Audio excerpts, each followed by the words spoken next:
Welcome everybody to the NTBOA 2022 camp. We appreciate you all being here. We've got a great set of speakers set up for tonight, and we've got a great set of clinicians that will be on the floor with you tomorrow. I want to take an opportunity to introduce myself, but also two other individuals that are a big part of making this happen. My name is Jim Johnson, camp director, president for the next 2 years at NTBOA. You'll see me floating around from gym to gym, so if we don't meet each other, please come and introduce yourselves. We're using our Vivo cameras tonight, so this is streaming live to an SD card as well as to Facebook, okay? So anything you miss tonight, you'll be able to catch later. The Facebook page is NTBOA Camp, 2 words, 2022. Now, there's another page that's there, but look for the page that in the photo is showing the referee signals, okay? Then you're at the right page. You'll ask to join, we'll hit you right away. It's not going to automatically invite you, but again, you can pick this up later. It'll also be from the SD card. It'll be streamed to YouTube, so you can go later to catch those. The speakers we have tonight are incredible. Absolutely incredible. The clinicians we have are just as highly, but it's all done by these two gentlemen here, okay? Without them, Dale Hudson and John Carlton. Now, Dale Hudson is the head of our observation committee. He'll be not going to be able to be with us tomorrow, but he definitely wanted to be here tonight. If you don't know John Carlton, he knows you, okay? There's not an official in the state of Texas that he doesn't know something about, and if he doesn't, we'll find out in 5 minutes. But it's because of these two individuals that we have the quality of speakers that we have tonight. We're going to start off with Coach Kyle Herrema from Lovejoy High School.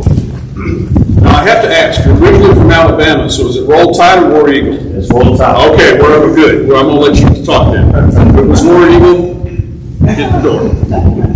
But anyway, Kyle opened up Lovejoy High School in 2006. He has made it to the playoffs 11 to 13 years, gone deep, gone into regional several times. And he is the boys varsity coach as well as the associate athletic director running the men's programs over there. So we feel it's always important to bring a coach into these because one of the areas that we hear most often from the coaches is the officials' inability to communicate with them. So listen up, Kyle will give you his ideas on that, what he'd like to see from officials that work his games, and we'll go from there. Thank you. No, thank you, sir. Yep. You're good to go. I think I got this right. It's not working? No, it's good. It's good? They're not going to hear you. Okay. Okay, gotcha. Well, I am from Anniston, Alabama. If you go on I-20 and just keep on heading east, you'll run into Anniston. It's 15 miles from the Talladega racetrack. And that's where I learned to drive. It was in the parking lot of the Talladega racetrack. It was the first time I ever heard my dad cuss. We were in a manual, and we did the standing broad jump in my truck, and it's the first time I heard him cuss. So it was pretty impressive. But I've kind of been genetically wired to have problems with speeding. And so I've got a lot of different tickets on my record, and I've had to go to defensive driving a number of times. I kind of feel like the leadership at NTBOA, this is my version of defensive driving, having to speak to you guys. So that's the reason why I'm here today. No, I'm just kidding. But I want to say thank you to the leadership. I'm very fortunate to be a part of a chapter that really invests in the people. Dale's at every spring league game and summer league game, I see Dale at. John Carlton, what they say about knowing every official. Every time I go to the playoffs or I have like a big game, I can call JC and say, hey, tell me about this official. And they're super, super supportive. But when I had this opportunity to speak here, it really kind of made me reflective about my career with officials. And my first job was at Bird Middle School in Duncanville. Do I have any Bird people here? Any Duncanville people here? And so I just remember myself as a young coach, and that I didn't have the best rapport with officials back in those days. And I was trying to be reflective about that and why that was the case. Well, I was a young official, I was a young coach, and probably the things that I didn't know, I probably covered up by yelling a lot. And it's probably for those inexperienced officials, they didn't know how to communicate as well. And so we had a lot of issues probably from an inexperienced coach and an inexperienced official, and we didn't know how to communicate. And that's probably the stemming. You've heard this word communication so many times today.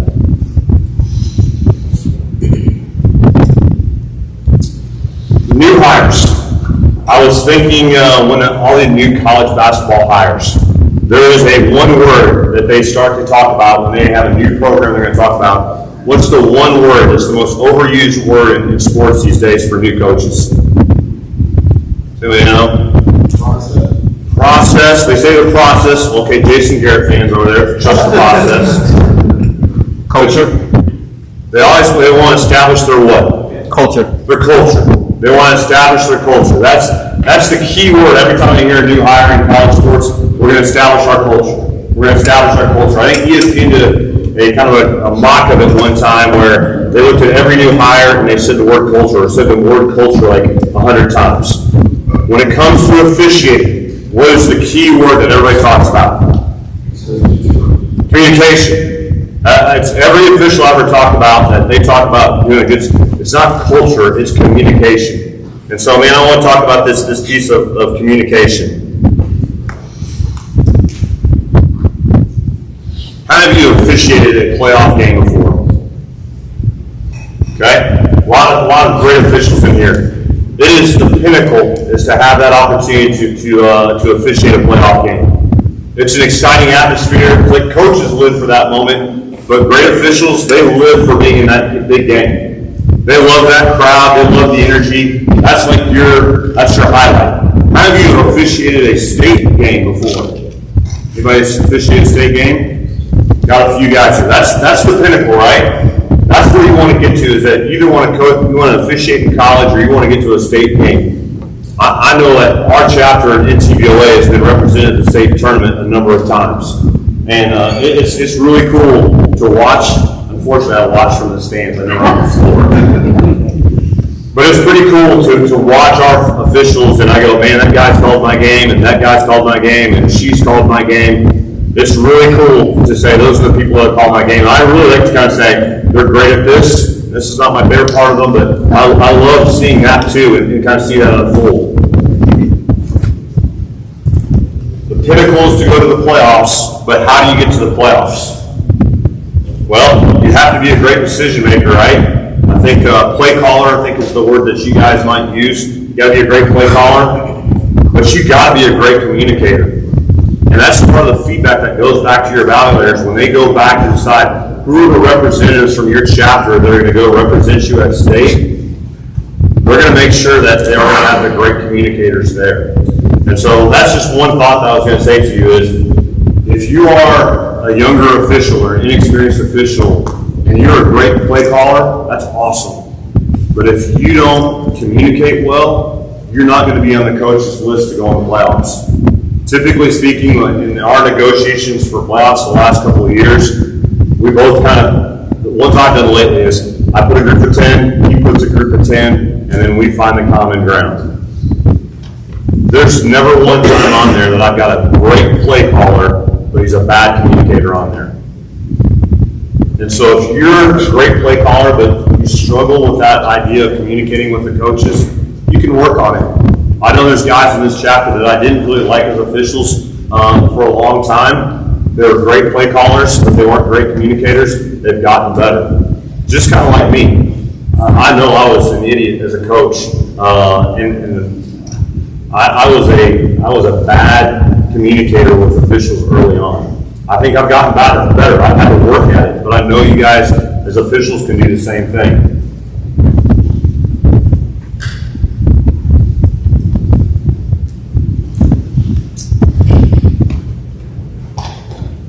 there's some things I think that these are big diffusers for coaches, right? It's a hostile environment. Every coach is different. My personality is different than Andy Steele at Frisco. My personality is different than Daryl Kraft at McKinney North. My personality is different than James Mays at South Oak Cliff. Everybody's personality is different, right? So you can't say that all coaches are the same, all officials aren't the same. But here's some big diffusers for me, and a lot of my colleagues feel the same way. I texted about 10 of my important coaching friends and said, hey, give me some feedback. Here's some big diffusers for coaches. First one, I hear you, Kyle. First of all, acknowledging that he heard, right? Or she heard. I heard you. And you actually know my name, right? So I hear you, coach, but you actually know my name. You take the time to actually know who I am, and we're trying to build a relationship. I hear you. Man, that's a big diffuser for coaches. Number two, hey, let's talk about it. Let's wait for a dead ball. I'll get to you, but let's wait till a dead ball. Okay, I can handle that, right? So I'm going to wait till that dead ball occurs. Number three, hey, we'll look at it, and you know what? We'll talk about it as a crew. Okay, I can respect that. The biggest diffuser. I'm curious, in you guys' mind, what's the biggest diffuser? What's the one thing that you guys can get a coach to, like, he's on the ledge, and you can get him to drop off and, like, calm down pretty quickly? You guys got anything? Got you, coach. I got you, coach.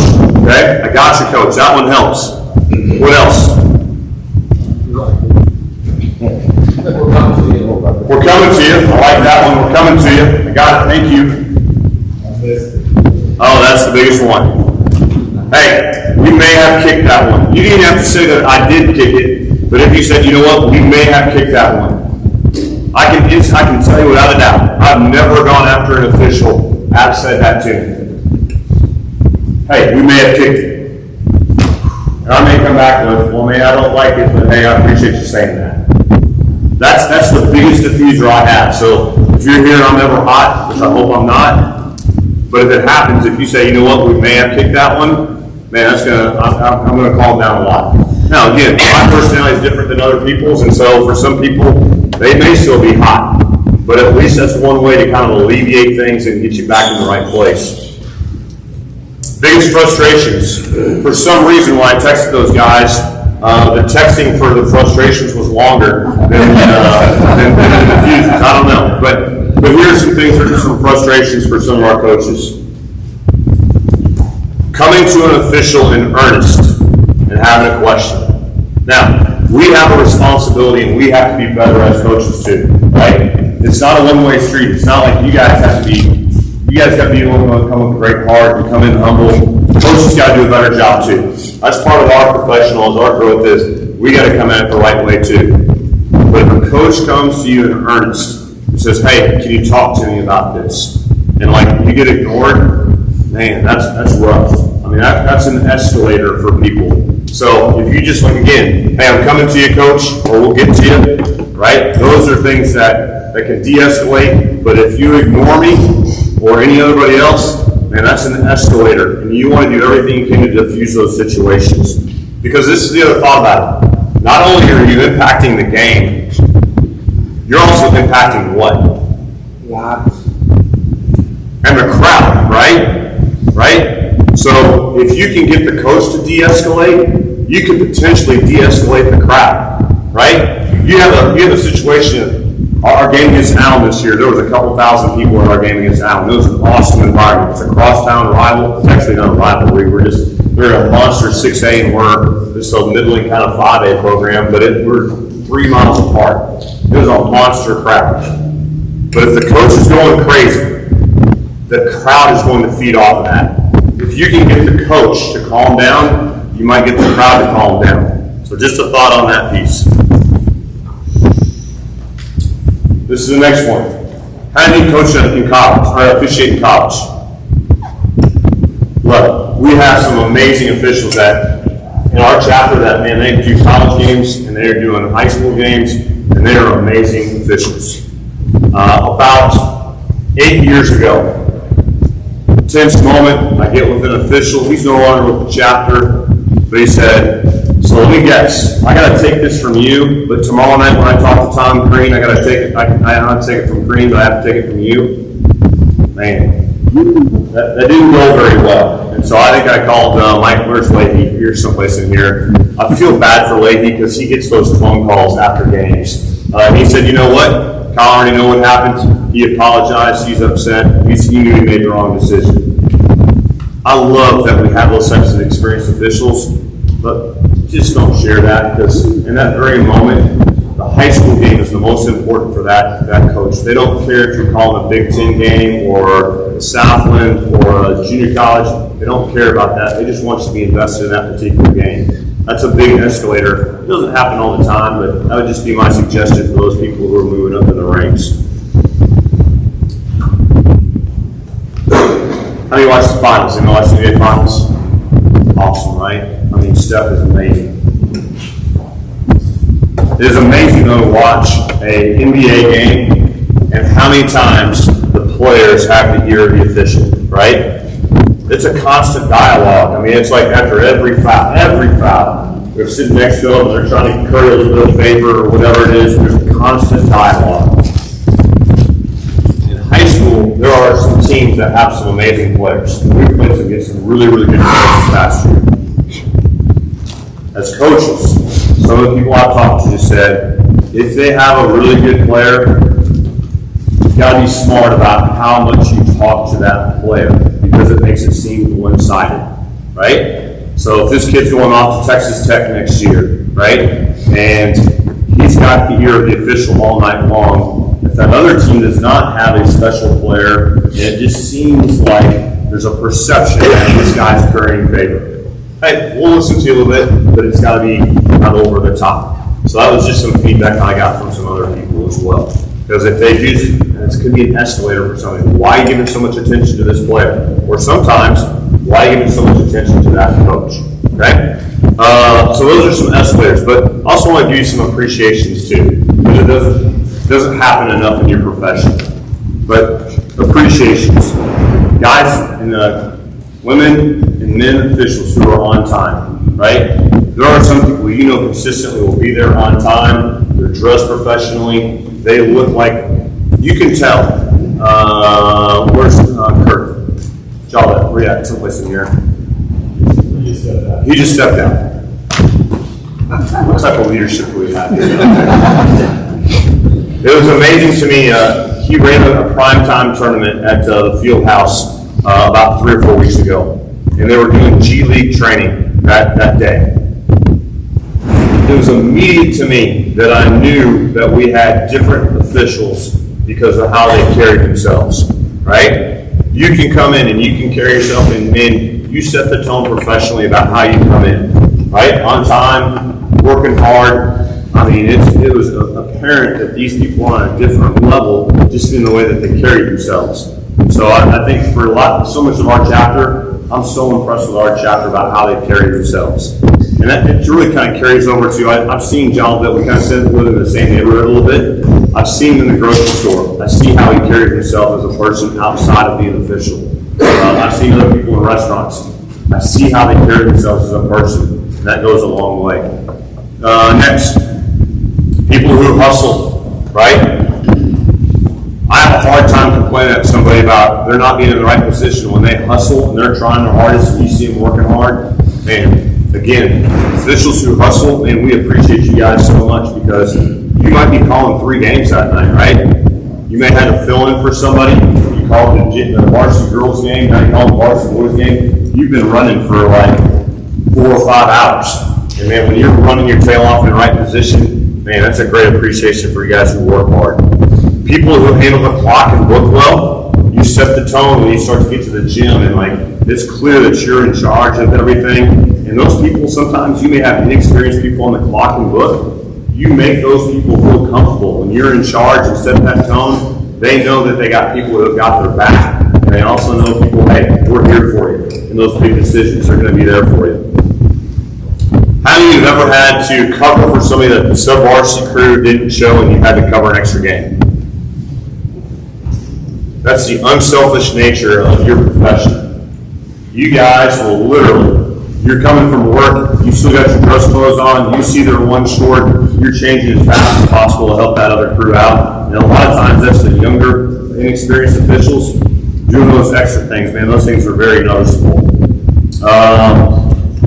People who ask for film because they want to grow in the profession. Hey coach, will you send me the film?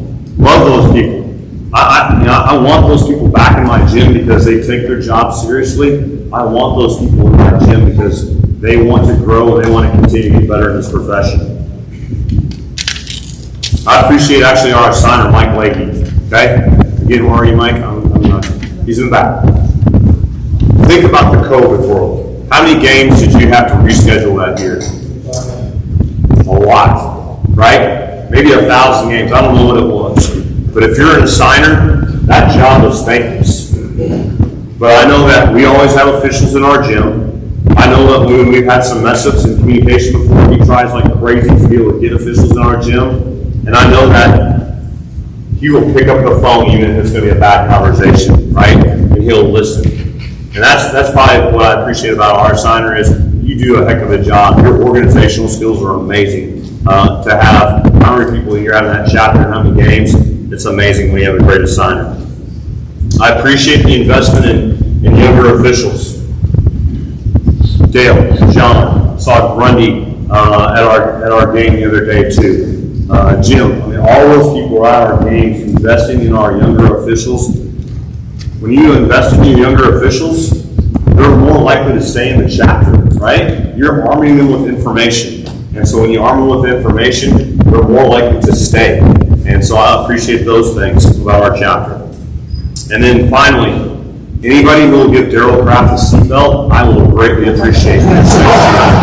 So if you know Daryl in Kenny North, he's one of my best friends, but if you'll give him a seatbelt next year, I'd greatly appreciate that. Somebody can text that to him too. He really appreciate that. Then random thoughts that I was just kind of thinking about as we're going through this. I'll go back to that decision maker again. Some guys are great play callers. I think some of the best play callers I know actually officiate multiple sports. Mark Anthony Edwards says baseball. He's a heck of a baseball official. Mike Washington does football. I always harass him and say he's always a better football official than a basketball official. But then a lot of our officials do volleyball. Do we have anybody that does volleyball in here? Long? Man, it's a fast sport. It's good for your body because you just get to make decision making without having to wear yourself out. But I just like people. I'm not trying to mess you guys up. Wait, he's like going quit saying that. Okay? But I really do think that if you get in different situations and have to be play callers, it might be good for your body. You guys put thousands of miles on the tire, so to speak. And so you might be able to do a different sport that keeps you in the game longer by still making great decisions. So just a thought on that. I was also thinking about why am I always happier with officials when my teams are good? Right? The years that we are grinding like crazy, and I've had a couple years where I've had some major injuries that wiped out my program. I remember having one time, we had a Tuesday varsity game, and then on a Friday night, I was starting the JV guard in the varsity game on a Friday. We just had so many injuries that year. And so, just as a reminder, this is the coach's livelihood. I'm very fortunate to be at the school I am, where I've had some success and I have great support from my athletic director and superintendent. Get along with them great. Not every coach is in that situation. And they literally are fighting for their job. And so when they're fighting that playoff spot, or trying to get to 500, or whatever it may be, they may be fighting for their job. They may have kids, they may have a mortgage, and so when they get blown off, maybe on asking a question that particular night, and that stress is on them, they're going to blow up. And so maybe just a little bit of grace for somebody that may be a program that's struggling because that they are in a struggle situation. So just a thought on that. You guys, you do this because you love the game. Money isn't terrible, right? but most of you have other jobs, right? You do this because you love it. Our coaches, they don't do it for the money, because in education does not pay very well. So I've heard. But they do it because they love the sport and their livelihood's on the line. And so sometimes when we have a short fuse, man, there's a lot of pressure. You have parents, you might have administration on your case. And so maybe a little bit of grace on when they are struggling. And I'll try not to be that person too. I'm not perfect by any stretch of the imagination. I've had times where I'm embarrassed at stuff that I've done on the floor. But maybe a little bit of grace too. And again, you have to rise above the fair, which is not really fair, but there's probably a little bit of reality. For young officials who are maybe questioning whether you want to stay in this profession, okay? You probably wouldn't be here if that was the case. But if it is the case for you, think about video games. The first time you play a video game, you're getting crushed, right? You try it and on the first half minute, you're dead. I don't play video games, but in theory, you're playing and you're dead. Get out there again, you're dead. But as you continue to work at the video game, you get really good. Same thing as with officiating. There's going to be some nights that you hate. You come off that game and you go, man, why am I doing this? I got parents yelling at me. I've got the signers here going, why are you doing this? It's a struggle. But people are investing in you. And if you continue to work on your craft, look at the rule book. Learn from the older officials, the veteran officials, my fault. Learn from those veteran officials, and as you get better, the game will slow down to you, and you'll enjoy the game a lot more. And then we can have more and more officials stay in it. We're losing too many people. We're struggling to get officials for the chapters. But if you stay with it, continue to work on it, invest in it, the game will become easier to you, and you'll enjoy it a lot more. I know it doesn't say it enough, but we really do appreciate you 90% of the time. And really, there was a lot of great feedback in talking to my colleagues. There was a lot of great feedback talking about officials. And it is a hard job. You have a hard job to do. But we do appreciate you because without you, we're not playing games. That's a fact. We're not playing games if we don't have you guys. But I've talked for a while, but I have a large email chain. It's got basically every coach in the Metroplex. We send out job notices, we send out openings for games and those types of things. And so I communicate with a lot of our coaches. I would love to hear from the officials things that we as coaches can do. I'm sure there's lots of things that you love about us, but I'm sure there's lots of complaints too. I would love to hear from my perspective because I would love to know what would make our relationship better too.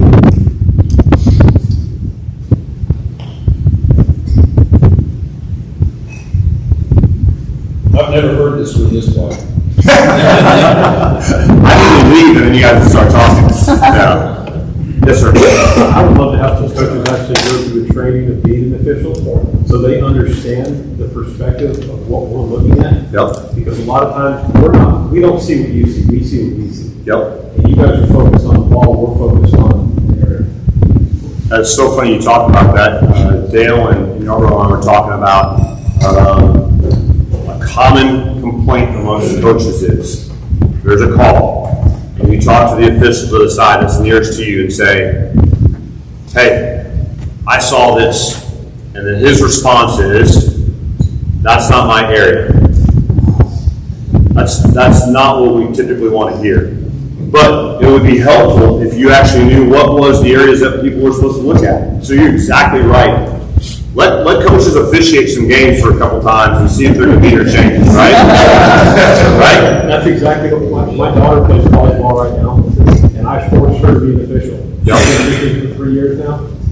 She's going to join the chapter probably next year, but I purposely did that because now, as a college player, she does not get into it with referees whatsoever. She does not talk back to them. She's a little firecracker. She's right.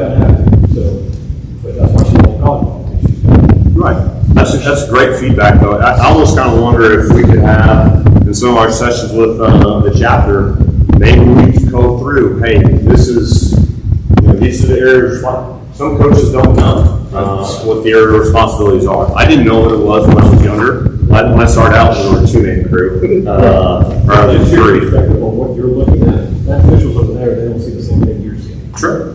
So, I mean, it's all about angles, like, as an official, I do not call anything I don't see. Yep. I don't know what I hear, I don't call what I cannot see. If they're gaining advantage, I don't call it. Yeah, that's a great piece of feedback. Coach, I got a question for you. Yeah. We try and stress to our memberships the importance of the picture that they put up on Arbiter. Yes. Do you go to Arbiter and look at the pictures? And do you ever see an official that's holding his bats? Is Ryan Snyder here? Does anybody know the Ryan Snyder joke? So on Arbiter, for the longest time, it might have been Ryan McDaniel, I can't remember, but under Ryan Snyder's picture was Ivan Drago. And so it was a joke. I knew who Ryan Snyder was, but that was the picture. Absolutely. I've got my play call sheet, and on the back, I am going to look and I have your name listed, and I'm going to write down whatever it looks like. So absolutely, I want to know who's, and that's why I call John Carlton. If I don't know who the official is, I go, I want to know who I'm working with. So yeah, your picture being up there, I know it takes 5 seconds to upload it. If you don't know, then find something that can help you do it. But that is helpful for sure. Great question. Yes, sir. Last season, I had a game where you actually gave feedback to our crew. You broke down film in an hour for this Lovejoy game. Okay. And I really appreciate that because you were the only coach that actually asked us questions about specific times in the game. Now they will go back and watch the film and see what happens. And it was kind of nice because I know your perspective of what you're concerned about. So I know that every coach might not have the time to do that, but you said that like the chain of emails. Right. Like if more coaches did that, that would be really helpful for our development and how to communicate. That's great. That's really good feedback. I was actually saying too, from Arbiter, I'm sure you guys get the same thing. We get an email, here's the officials that are going to be in our game, right? And I'm sure you guys get some type of emails where you're supposed to be. Just being transparent, I would love to get an email after the game that says, hey, evaluate the crew.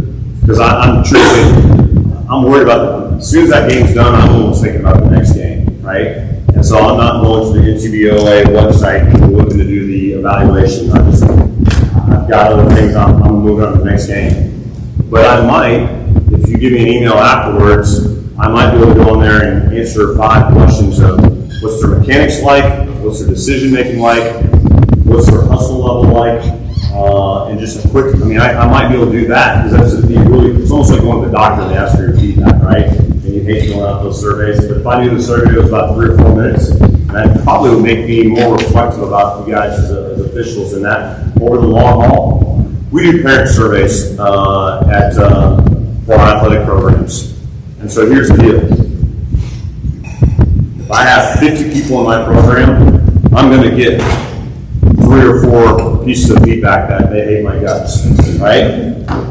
But those are outliers, right? I have 47 other pieces of feedback that they appreciate the program.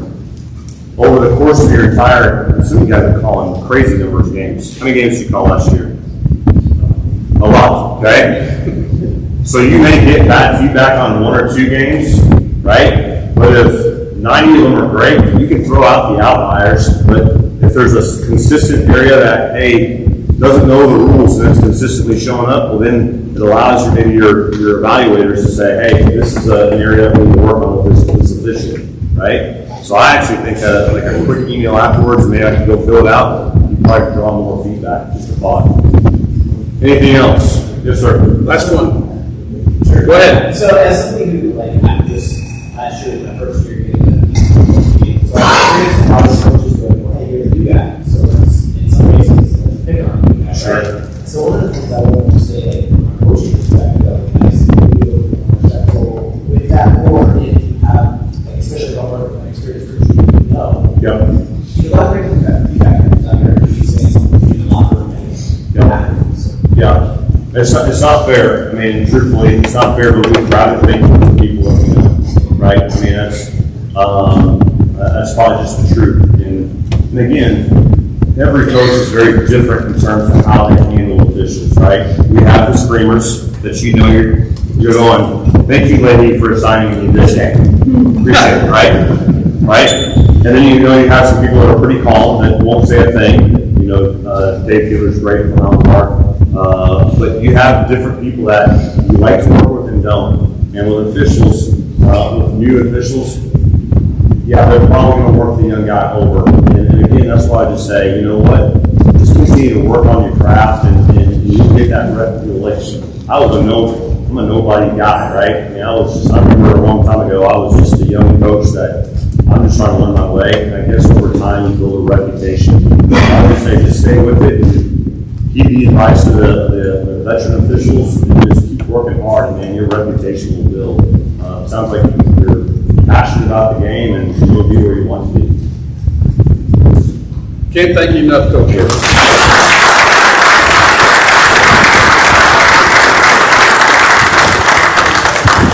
I'm just surprised when we actually come back, maybe you check the meeting, or we've got everybody. Sure. Your thoroughness was outstanding. How about another round of applause here?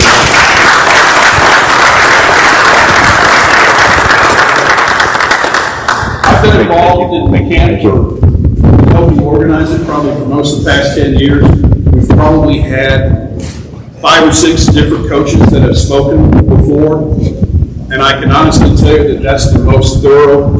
The points that he touched on, we couldn't have designed it better. So again, Coach Herrema, I want to thank you. Our next speaker, we take a lot of pride in introducing this one because the first camp she ever attended was an NTBOA camp. How many of you have done a game at Crump High School?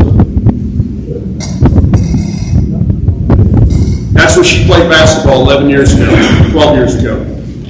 Joined the chapter. One of the first things she did after her first year was she got a mentor. If you don't have a mentor, get one. John Woods runs our mentoring program with NTBOA. She got a mentor, she worked hard, she attended camps, she got picked up by Tony State, continued to grow and develop, got picked up by D1 a few years ago, picked up by the G League. Worked the G League, was seen, continued going to camps, continued working on her craft, continued studying film. Gets picked up last year by the WNBA. Halfway through the WNBA season, she gets a call from the NBA. How many females work the NBA? Okay? She gets a call from the NBA, and they tell her, you'll never work another men's game again. Now she's an NBA official. Last year, we asked everybody, if you were to work a college basketball conference, D1, what conference would you want to work? What conference would you want to work? What conference would you want to work? Who said it? I heard it. The ACC. Became one of 2 female officials, the first 2 female officials to work the men's ACC.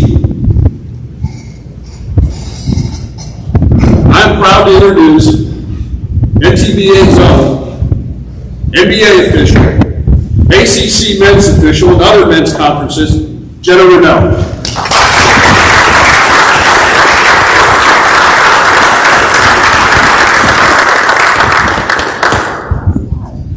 Well, you've done one. Just stick it somewhere. Yeah, because that's picking up our there you go. They're all yours. All right, so my name is Jenna. I was asked to come here and talk about my journey and setting goals, what I experienced, and then Kyle talked about finding a mentor and communication, stuff like that, so I'll touch a little bit about that as well. May I get the first slide? So I started the North Texas chapter, like he said. So I joined the chapter. I worked mainly junior high. That's the one. There's literally like 20 things on me. Is that This better? is ridiculous. I look like an idiot. No, you don't.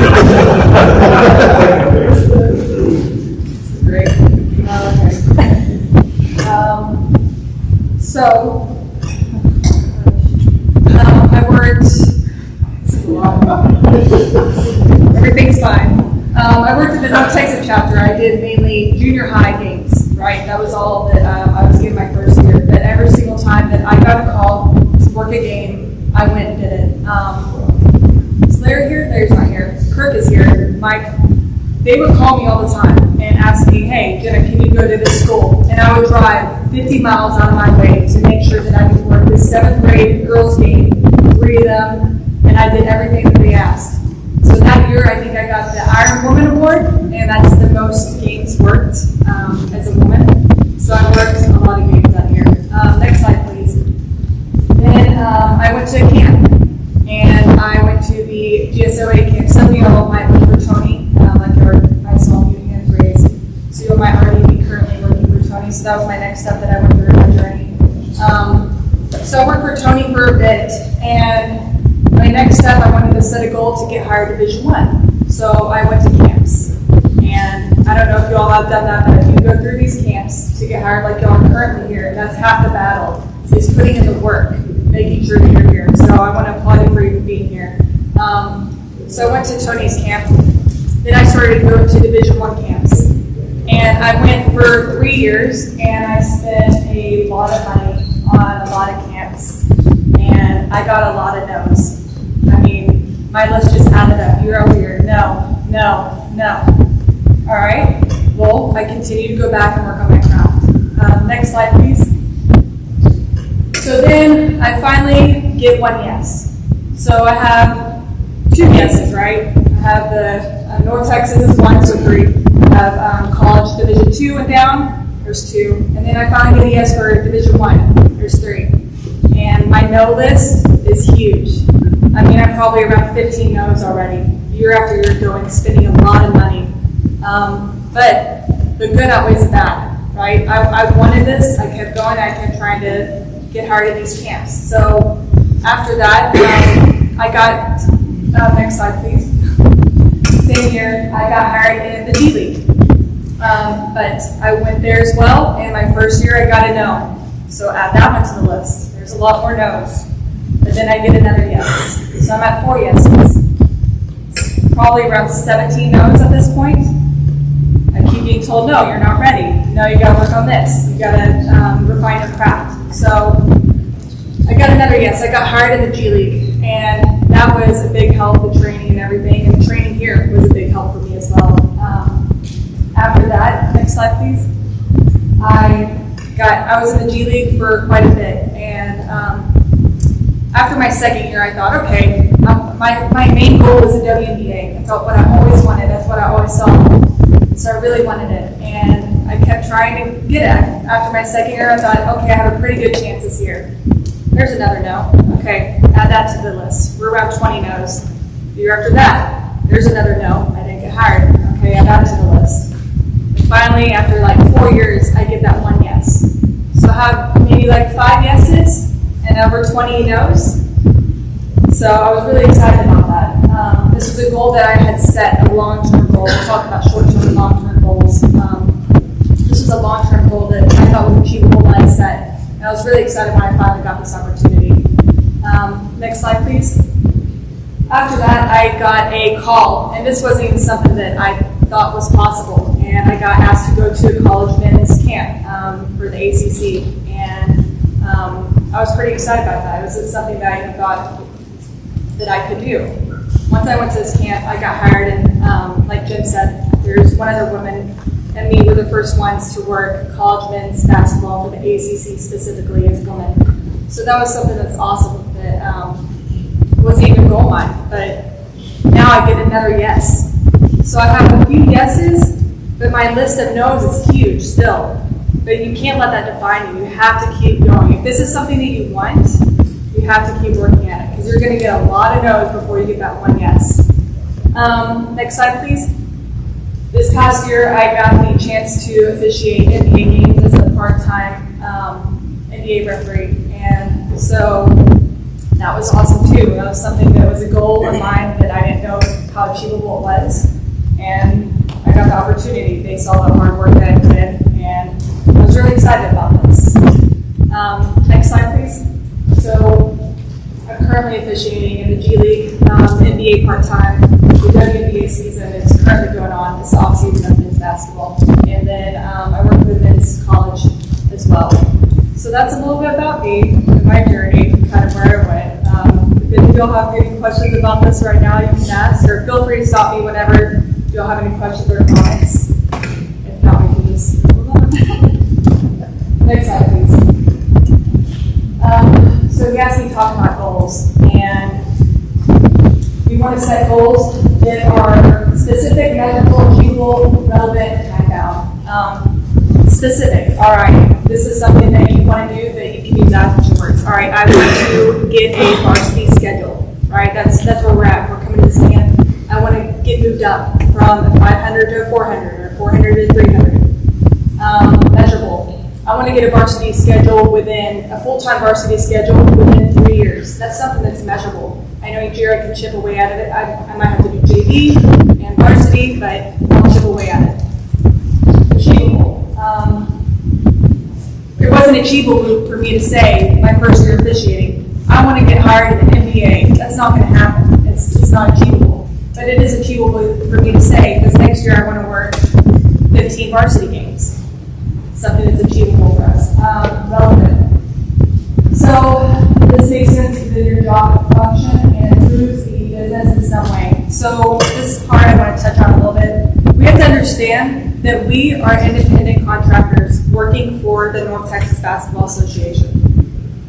We're out here to represent them, and we're a product. Every time that we step on the floor, we're a product that we're trying to sell to our signers, to the coaches, to the people in the stands, everybody. So understanding that they want the best product to put on the floor, that's something that we have to understand. Them as a business, they're trying to get specific schools. So if they put a great product on the floor, other schools are going to want the product. So half the battle, we are here, right? We're here at this camp, which is great. Like Kyle was saying, understanding what kind of official they want to work. So if you see a salesperson come up and they're flashy, they're egotistical, they know it all, they're not willing to communicate, it's hard for me to want to buy that product because there's no connection. You're not building trust with me. However, if I have a person that comes up that is confident, that is willing to communicate, that is just more easy to talk to, something like that, that's going to be a product that I'm going to want, right? I want to buy this product versus this one.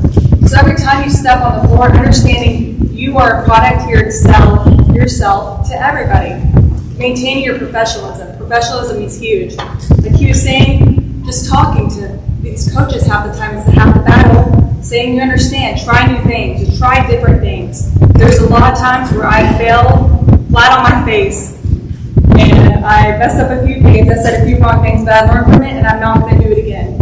Timeout, something that's specific within the time range, right? We want a long-term goal, short-term goal. So we'll talk about that the next slide. So short-term goals versus long-term goals. So having something that is within attainable, all right? So my short-term goals, here are just some examples.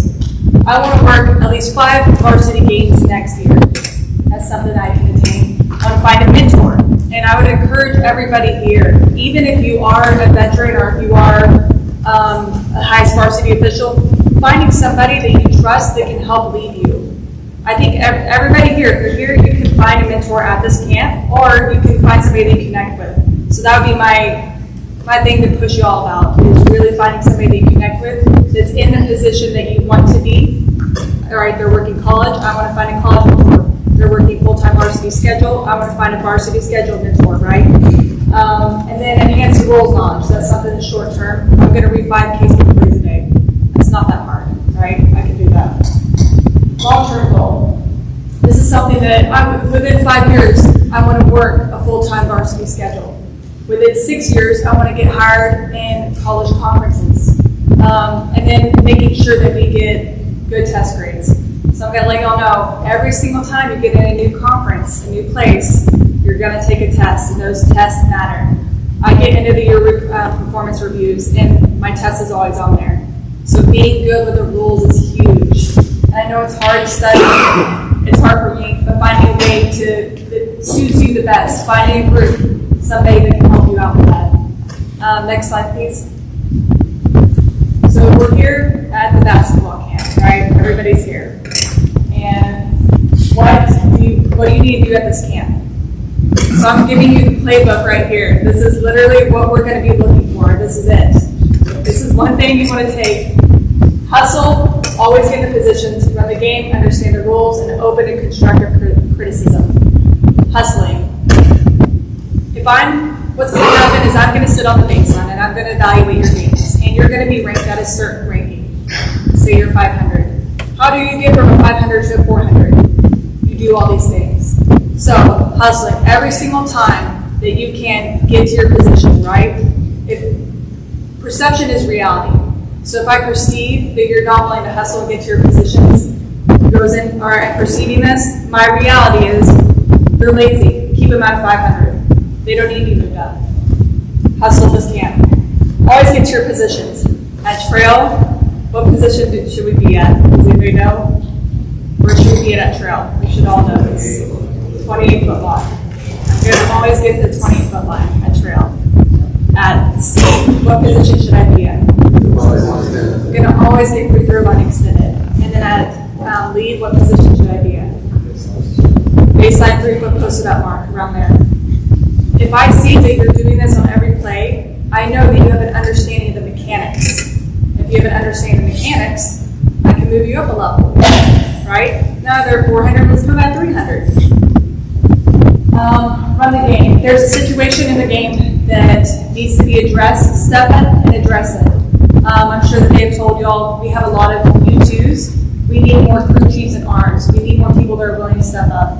So if you can, this game, if you see a player that's distributing unsportsmanlike behavior, address it. It doesn't have to be a warning or technical every time, but just at least talk to them and address the behavior. Understanding the rules. If we have a situation where we have an unsportsmanlike foul, we all come together and talk about it. And I tell you, all right, I have an unsportsmanlike foul. My other chair is standing there. If nobody's saying anything, step in. All right, where are we inbounding the ball? How many shots are they shooting? Is it a team foul? Who gets the foul? Who's shooting? All this stuff, provide the information. Know the rules. That's going to get you up from a 300 to a 200, right? And then open and constructive criticism. This is something that is hard for a lot of us. I know it's hard for me coming up, but it really understanding that even though you're a varsity official and you're a college official, and you're getting critiqued by only a varsity official, they will provide you with at least one nugget if you're willing to be open and listen to them. That's one thing that I've learned. I still, to this day, I've done NBA games, but you can't teach experience. And the guys in the back and the guys that have been vets for a long time, they have so much experience. And if you're willing to listen and be open to it, they can teach you something. Next slide, please. So how to get better? How touched upon this is getting the tape after the games. I don't know what y'all do if you're allowed to ask the coaches for the tape and the North Texas track record here, remember, but number one, get better the rules, we already touched on that. 2, get your tape, and 3, find a mentor that will help you break down the tape in the right way. So we always talk about putting in the work, and we might feel like, all right, I put in the work, I'm going to these games, I'm working these games. That's not putting in the work. Putting in the work is receiving the tape and breaking it down. That's putting in the work. I think that's where a lot of us misconstrue. Oh, I don't understand why I don't get varsity games. I don't understand. Well, we're not willing to put in the work. Yeah, we'll show up, but you have to be willing to put in the work. Next slide. So, mentor and mentee. This is something that I told a few people. So, how do you be a mentee? I've had a lot of people come to me and ask me to mentor them. And there's one word of advice that I received whenever I was a mentee. And even Jim talked about this, is I found a mentor early on. And if my mentor is putting in more work than me, I'm not doing it, right? That's not how you get a mentee. You need to put in all the work. You need to call them. You need to reach out to them. Provide them with plays. Provide them with, hey, I've read this casebook play. Can you give me something that matches it? How to be a mentee? The easiest way to tell you, reach out to them at least once a week during the season. Ask them a question. Provide them with a Facebook play or something, ask them how this applies. That's an easy one. If you have any situations with coaches or players, call them and ask them, hey, this happened, how can I better handle it? Right? So being a mentee, just because you ask somebody to be their mentor, you have to put in the work, and that's going to help you. If you really are serious about this, what I did is I asked my mentor to break down the tape with me at least once a month. And we have so many avenues now. You can do Zoom calls, 30 minutes of breaking down the tape, and it's gonna improve your game. My biggest jump was when I wasn't breaking down tape, started breaking down tape. That's when I got hired and all this stuff, because I put in the work finally. Next slide. So that's a little bit of me. Do you all have any questions? Yeah. Where am Where am I going to be? Yeah. What court? Oh, I don't know. Oh yeah, the floater. He told me. Floating around. That was. Couple. She'll be at Coppell High School all day tomorrow until she has to leave. So if you have any questions or you want her to look at you, feel free to go up and say something. Yeah. Yes. Mental preparation for you in the last years has had to have been part of your most important growth. 2 examples of your career just this year alone. What are 2 examples of mental preparation? I'll give you the 2 examples that I want to know how you prepared for it and if you had the time to prepare for it. If I'm not mistaken, you worked at least 1 2-person game in the NBA. Is that correct? Yeah, 2. How did you mentally prepare? And did you have enough time to prepare for a situation like that?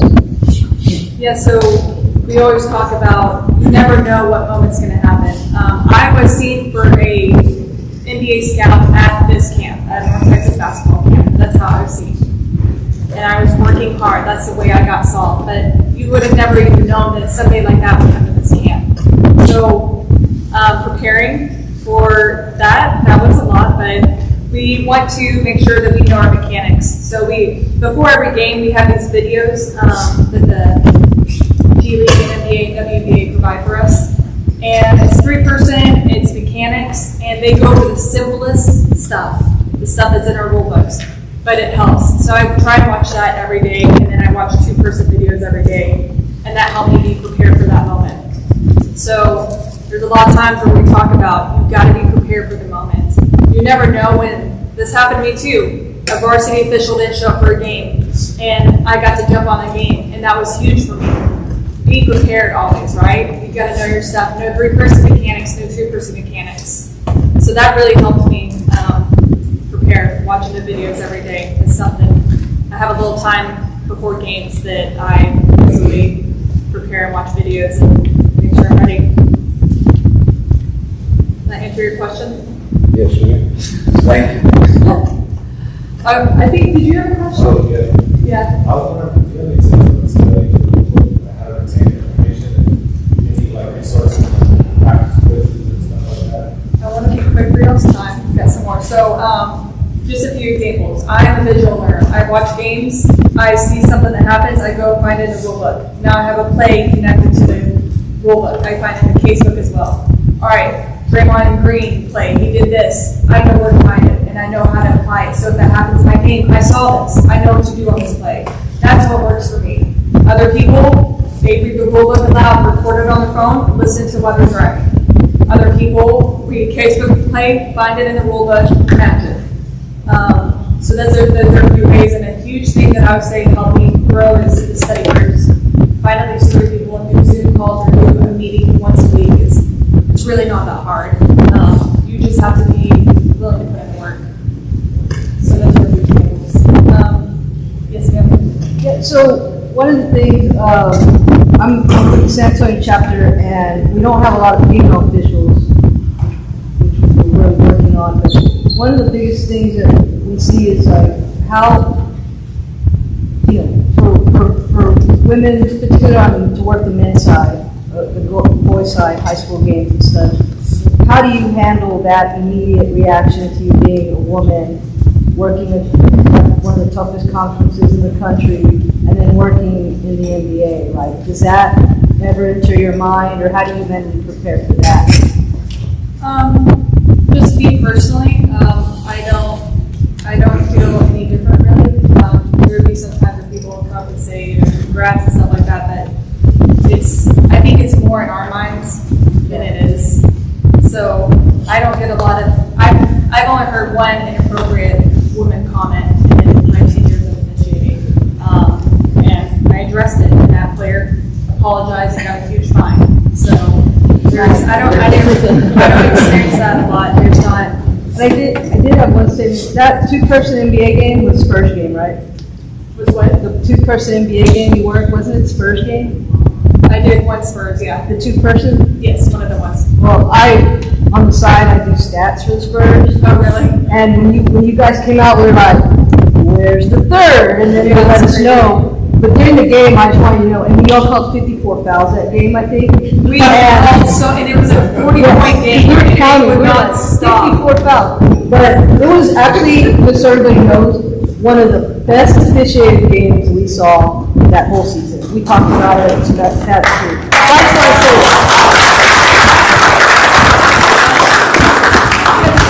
said. You don't get to hear that much, so Yeah. Yes. I just, hopefully this is a simple question, but I wanted to know, what did you want to do about it? Oh, yeah, I didn't really, I'm kind of like, 1 year I wanted to be a doctor, next year a veterinarian, so I never really had. So you played ball, right? Yeah. So, because I'm just wondering if this is his email, and also in this area, it's not even your route, so I was just wondering, because, I mean, I see the passion, the drive, the dedication, that you put towards the but what agency is that? Honestly, a lot of these guys in the back, like I've worked with a lot of these people in here, and whenever they started pushing me and telling me, hey, you should do this, you should look into this, I didn't know that I was good enough. All I wanted was to work towards the schedule. That was all my goal ever was. But then finally came to the point where I was being pushed by my peers, hey, you should go to this camp, you should try it out. That really helped me. And then I started, like he said, I found a mentor. As soon as I got told to do something, I did it. That was one thing that I tried to do. I got told to get a mentor, I went and got one. I got told to break down tape, I started breaking it down. So, you know, a lot of people are going to provide you with advice, you just got to be willing to take it and do it. Last question, yes, sir? So obviously, throughout your career, you had obstacles to overcome. Would you say that most of those were external or were internal? How did you deal with that? Both, yeah. Whenever you get a lot of no's, that's really hard. It can beat you down mentally, physically. I mean, it makes you, if you're weak in the mind, it makes you not want to pursue it. But just having the testimonial forms, you know that I am good enough, and continue to be persistent about this. If this is what you want to do, continue to do it. Yeah, if you have those obstacles, another great word of advice is going out to your mentor. That really helped me along the way, because I mess up a lot of games. I would cry after games, and I'd be very upset after games.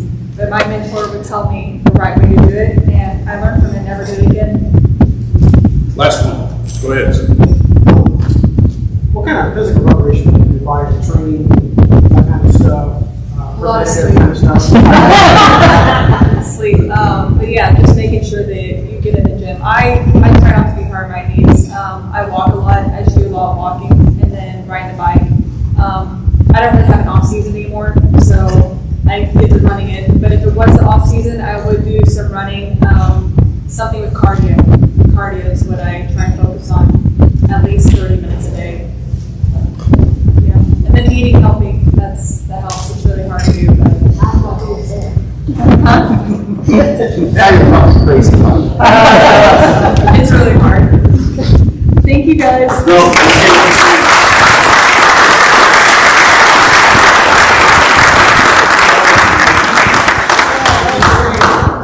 So much fun. think about that?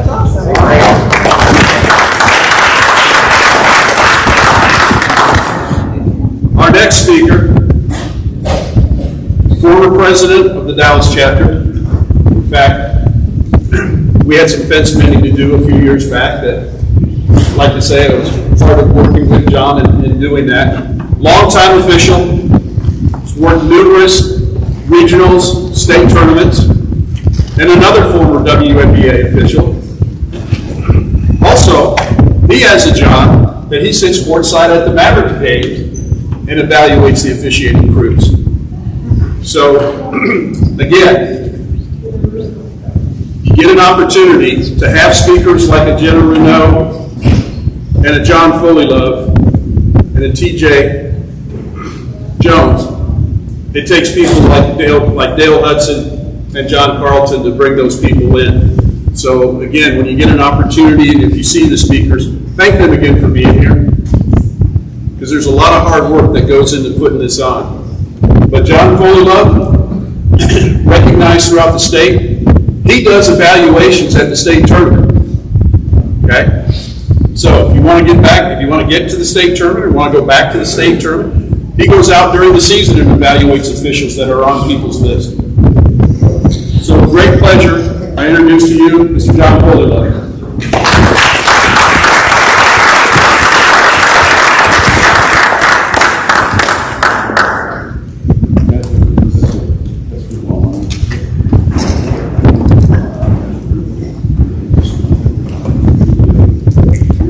Thanks, John. All right. Good evening. Good evening. Wonderful. Let's look at questions as well. So I'm here to talk about communication. So you heard communication common vein that was talked about with the coach. You also heard it talked about with Jenna a little bit, right? It's a non-negotiable thing that you have to have, right? If you don't have it, right, as part of your crew, what you're going to do as an official, it's going to be really hard to be successful. You're going to not be successful because you won't be around very long, being very honest with you, right? I'm pretty blunt. I do a lot of observing, right? But at the same time, I believe in officiating, all right? I've done it for 30 years now, and I can tell you there's anything I love to do better than that, being on the floor. Or watching people on the floor and getting feedback and watching officials grow. So with that, I'm going to start, before we talk about communication, really talk about our objective. So, first and foremost, right, I'll consider this a pregame. I put today one of my pregames, right?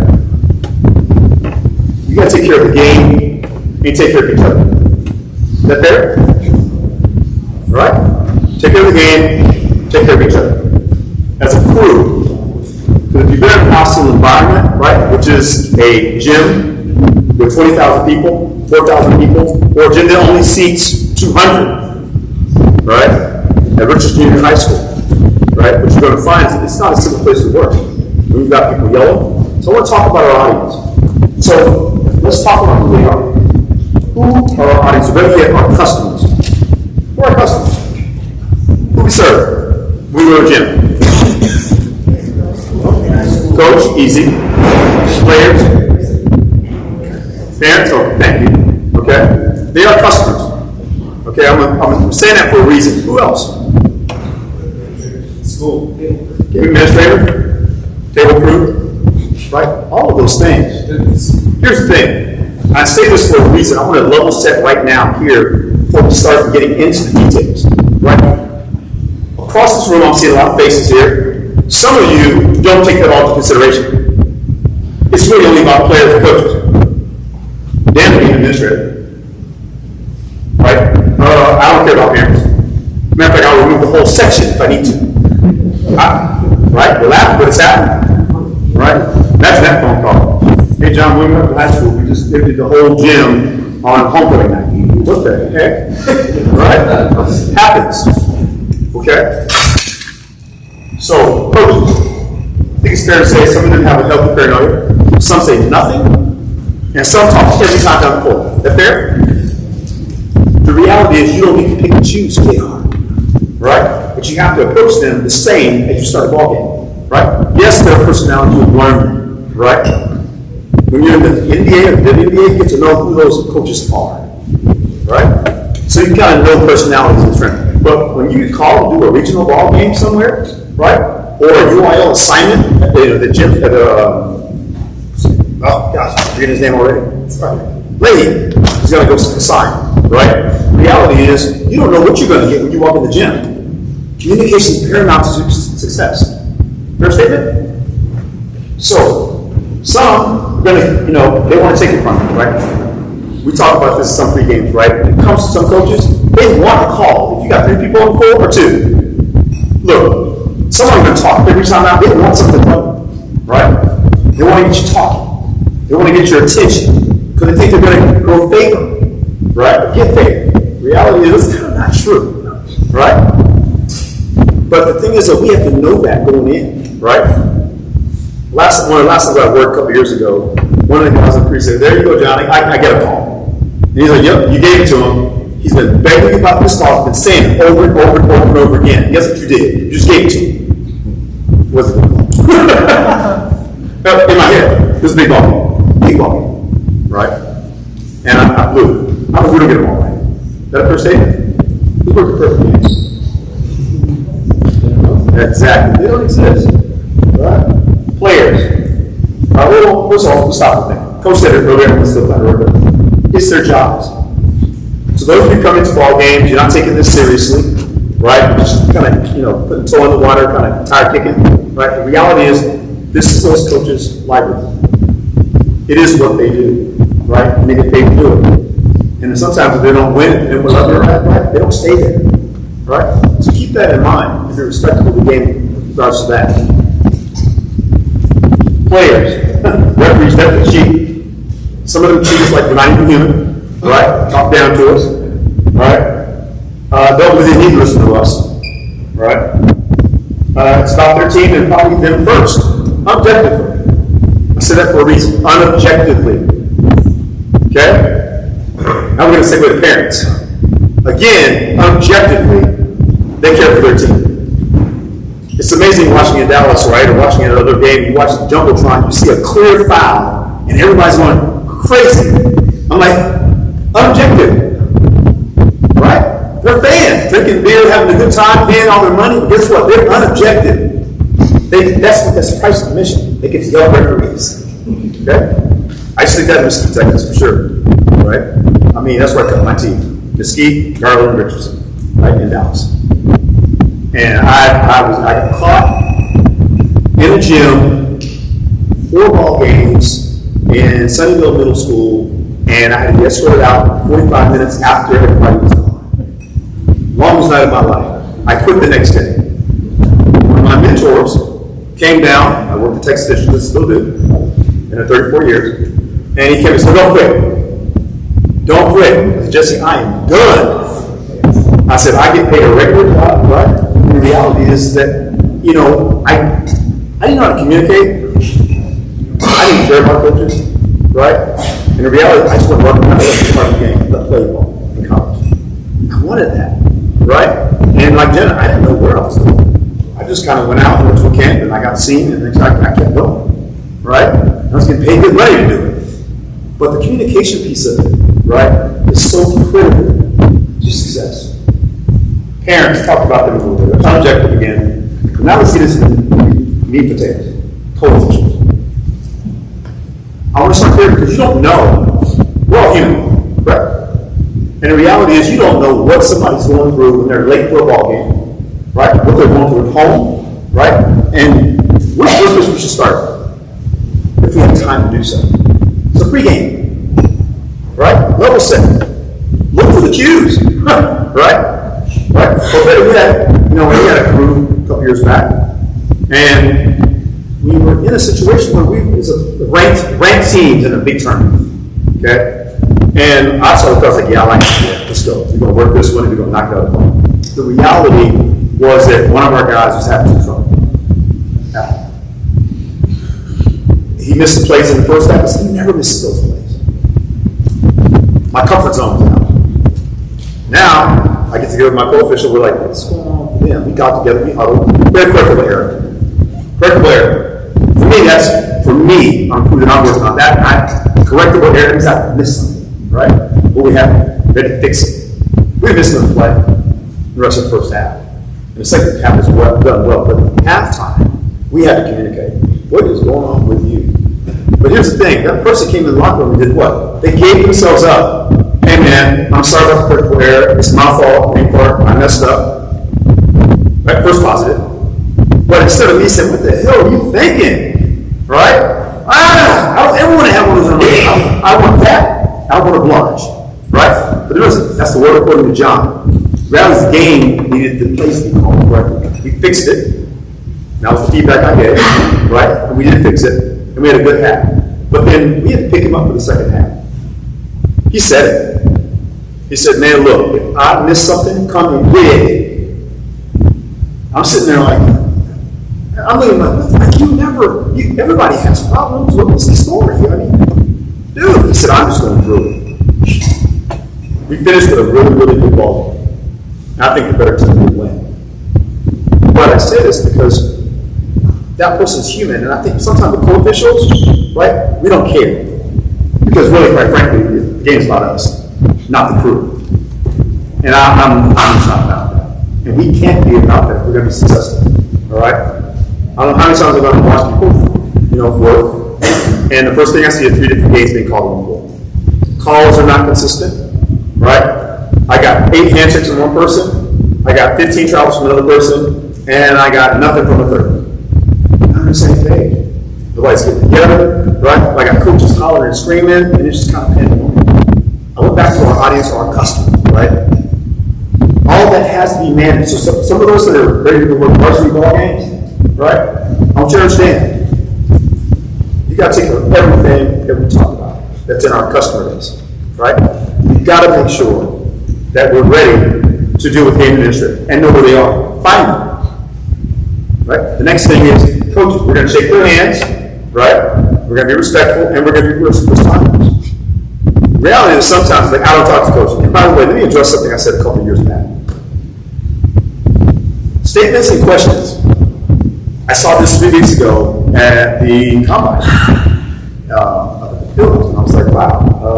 The official said, a girl got tripped, she got knocked down, 2-point game, and this team ended up losing. And I'm looking at the guy, I'm like, well, he's there. They made eye contact, not verbal communication, he missed the play, just flat out missed it. But then the coach is hollering, timeout, right? Hey man! Now, guess what? We give them an opportunity to go up, right? Miss the play. The girl's on the floor. The girl stole the ball, lay it, right? Timeout. Stands there, calm, cool, collected. And the coach is saying things to him. He's not responding. He's looking at him. And so after the game, 2 minutes later, I'm like, what's going on there? And nobody really missed the play. So we talked about coverage. But then we start talking about that whole situation. You got a guy, it's a 5th grade girls game. Okay? Just give you context. 5th grade girls game. I can hear the guy right at the front door. He was yelling so loud because his girls lost. So back to players, right? I know some of you are going to say, 7th grade girls game, McDonald Middle School in Mesquite. Okay? If you think that that's not an important game for those kids, you're wrong. This girl's a primary. But I go back to my statement that I made before when I was at the camp before talking, right? I said statements don't need to be answering questions too. Well, in this case, that's what he told me. I said, listen, oh my gosh. I said, he's watching somebody's play. Well, he was talking at me, so I was going to answer him. He made a statement. He didn't ask me a question. I'm standing there like, I am in disbelief right now because the reality is that needed an answer. Coach, what do they say? Acknowledge. Correct? Acknowledge. If the coach comes out for a timeout, right? Don't do the arm folded, keep every timeout, I ain't gonna talk to him. Acknowledge him. And what do we do then? We walk them back to their bench, right? And then we move on, right? The coach is gonna bark at you. I love what he said earlier, right? He's right. If you miss a play, it's okay. We don't want to miss them all day long. But it's okay. You're running down the floor, play happens on the other end, and you become the new trail. Is it wrong? Just say I missed it. I will. Right? John, I tell you what, I missed it. And he sits down. Right? Don't get me wrong, I'm not saying that every time down the floor. Fair? But say it's an out of bounds call, right? I'm looking for help, but after a while, I'm probably like, man, what's going on with out of bounds call? Right? So we need to have these in our primary area coverage, right? At the same time, it's okay to say we missed plays. I asked earlier on, right? There's no perfect game. It doesn't exist, right? That doesn't mean I'm going to try to predict some around, right? So, many operate like facts. I'm talking about are true, right? About what coaches and players and administrators are, right? What they care about, right? Those are very true, right? So in that context, we have to communicate accordingly, right? By taking care of ourselves. So let's talk about that. Right? Well, let's talk about people. Be respectful. The locker room, right? I think up here you have some pretty nice locker room. Okay? In North Texas. In Dallas, we have some coaches' offices sometimes. All right? The reality is, though, I've heard this before. Well, man, I don't want to go over there because it's jacked up. The game has to still be played. All right? It may be 30 degrees in the locker room, but that's all the coach has to give. So giving lip, or sometimes the coach lets you in, and that's the one I hate, right? Coach let in, man, I can't stand being, I'm gonna come dressed. Okay, come dressed, no problem. But at the same time, be respectful of the place that you're visiting. That's all I'm trying to say there. Okay? Be responsible. Learn to engage. If you're not good at it, learn to get good at it. It's as simple as that. I can't say it any better. Right? I practice a lot of things. I think Jenna said it or somebody else said it, right?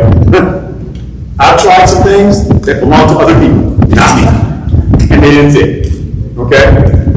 I want you to imagine I watched an older official with one of my mentors, right? And he jokes all the time. Stop all that. I thought this guy was winning the ball game. The guy got up, started walking down, and started hollering. I was like, stop. Let me tell you something. You made one more. You don't disrespect me, young man. I was young, trying to learn how to communicate. I was trying. Okay? I've never been that person that says, I don't want to communicate. My off court is kind of like you see. Not very blunt, very, very nice, accommodating, right? But on the floor, I get a little bit of an edge. Okay? And you need to think about your off court to your on court personality. But don't be one that's not approachable. Okay? Good responders, approachable. Good pregame, in pregames. How many are in pregames and everybody will in your pregames? Is everybody talking? Or is just the crew chief talking? Just crew chief? No, everybody. Yeah, making sure. I've been in them, right? It's my time to shine. I'm the crew chief, and I'm talking. Don't want anybody to stop. I'm saying this for some of our veteran officials, encouraging right communication. Talk about plays or things that have happened in your ball game. Share. If it's a rule interpretation, share. Get your head ready for the game. If you have somebody that doesn't show up on time, and they're the crew chief, okay? That doesn't preclude you from getting your book open and doing your own pregame check. Is that fair? It's amazing. We didn't have a pregame. Nah, man, the guy just showed up late to do it. Why not? Or better yet, you have a pregame, they don't include you, but then you don't say anything anyway. And then something happens in the ball game. And it's something you thought about, that you wrote down, that you've been talking about, thinking about, and you don't actually share it. And it happens in your game. Think about it, right? You got to get everything on the table when you go to the ball game. I start throwing the reward. Love it. Facts. Let's talk about what I thought and what I know. Okay? Co-officials. Right? When you have a situation, right, it's important that you all communicate. Some of you younger folks that don't have the little bits of plays that you know already, right? That is years of experience, right? You can know the rules. You can know where to be in position, right? And you can also communicate and lend help in situations. What happens when you have a technical foul or you have a play that's kind of crazy? Somebody gets hurt. Where's your dribbling go? It goes up. Right? When it ducks on the pond, all of a sudden you start going crazy, right? I got a technical foul here, and I got a foul here, and I got a technical foul here, and I got this. Okay. Who calms that situation down? The leader. The leader? But doesn't have to be the crew chief, does it? No. Right. Somebody needs to say, okay, got it. What are we doing again? Yeah, you think that you're in a rush? Somebody's got to slow us down. Right? Here's that ready referee. Right? Worst thing is, and I had this happen, Georgetown, Texas, right? Southwestern, on a Sunday afternoon, I called a technical foul, right? Then I threw a kid, and then I got ready to go shoot. Both guys looked at me and said, this, I'm working on my craft, my rule knowledge, I'm applying, I'm like, yeah, got it. They didn't say anything. So I'm standing there watching the first and fourth free throws, and I'm like, this is backwards. It's backwards. Yeah, what we got? Look, I could have just said this is what we're shooting them, right? Shoot them off the way in. But I knew that we were wrong. So I had to fix it. Right? But after the game, that was the communication piece that I hated, right? I knew we weren't doing it right. Didn't say a word. Right? I don't know how many times, I was a president of the Dallas chapter. I don't know how many times, I'm sure that Jim has had these phone calls from North Texas, Mike, right, as an assignment secretary. When you have a rule interpretation, right, that's wrong. And a coach looks in the book after the game and they're like, I knew it. Picks up the phone, makes a phone call, right? So then we got to go break that situation down. And then what do you hear? Right? There are 3 on the crew, 2 20-year veterans and 1 4 or 5-year. Right? Real thing that happened. Right? They lost veterans. The young person in the crew is the person that tried to go administrative fight. Got it wrong. But amazing what I got from the veteran officials. They didn't talk about it, right? And then they were going to try not to go administer part of what they need to do in the fight. Right? Because they know the rule. That's the reality. They didn't know the rule. So instead of communicating, getting together, they said, and that's what I got from one guy. Oh, John, I knew that guy. I knew we were wrong doing that. And I said, you recruit you. These things really happen, okay? And the reality is, we can sit here like we don't believe they happen. We've seen them, right? We have to be accountable for that. So, coaches, what can you do? You heard it earlier, right?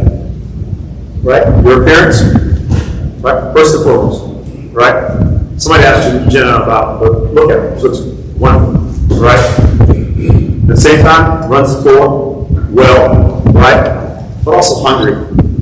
Hungry. But when it comes to what you can do with coaches, right? The parents, your presence, your voice. I guarantee you tomorrow I'm heard everything, right? Voice is important. It helps your overall presence, right? But it also helps communicate with your co-officials, right? But oftentimes we just get out there, and I've seen it, right? It's a bit pantomime. There's no talking. But in some of our mentees, we get together, we go to ball games, and it's like, man, we know y'all talk so much. I said, man, if I could chest bump out there. I mean, it's the 3 of us, but the 2 of us, correct? So I want it to be a cohesive unit. I want to think all the time. All the time. Okay, let's talk about coaching one more time. Facts. If you're going to give the facts when you get together with the crew, if you know the rules or don't know the rules, bring the facts. Don't talk what you think you knew. Okay? If you're going to bring information, be 110, 150. But if you don't know, don't say anything. Right? And sometimes I say, if you don't know, don't call it. Because you can't administer that's just as bad. Right? But let's go to coaches now. Okay?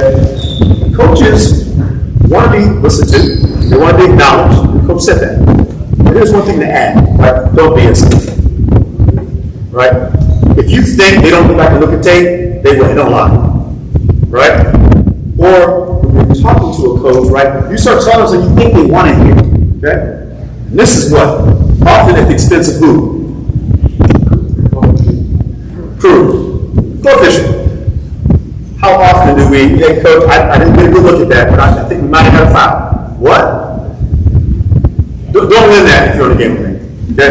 If you saw it, we missed it. And say we missed it, and tell me that at halftime or in this game. But don't let that information, when the reality is you don't really know what angle I had, right? If you're gonna help, right, help the crew, right? Like we said earlier, right? Hey, coach, when he gets down here, we'll talk to you about it. But then do it. I've had that before as well, right? In my own game. Hey man, he was gonna, I told him, I told him at a timeout, I'm like, hey, real quick, he's gonna actually come out and talk to you. I ain't gonna talk to him. So now I'm putting my pregames, right? If we say we're gonna go talk to coaches later, then we're gonna go talk to coaches, okay? And my thoughts are, if it's your draft, you take it out, all right? Fair? Right? Why am I splitting your call? Why am I splitting your call, right? We're a crew together. I think I know what happened, but you know exactly what you saw. And that's paramount to success, right? Now I can be like, you know what, I don't like what they did, but I like how they did it. Ever heard that before? I don't like it. The truth is, they called a foul, there was contact, but they communicated with me and didn't tell me the other crap, right? But they don't tell me thought. Thought doesn't work. Not in a situation where coach wants the facts. They want to know what you saw, and they will dispute. I agree to disagree, John. I don't think that's right. Okay? How many of you carry rule books with you in the summertime? In the summertime.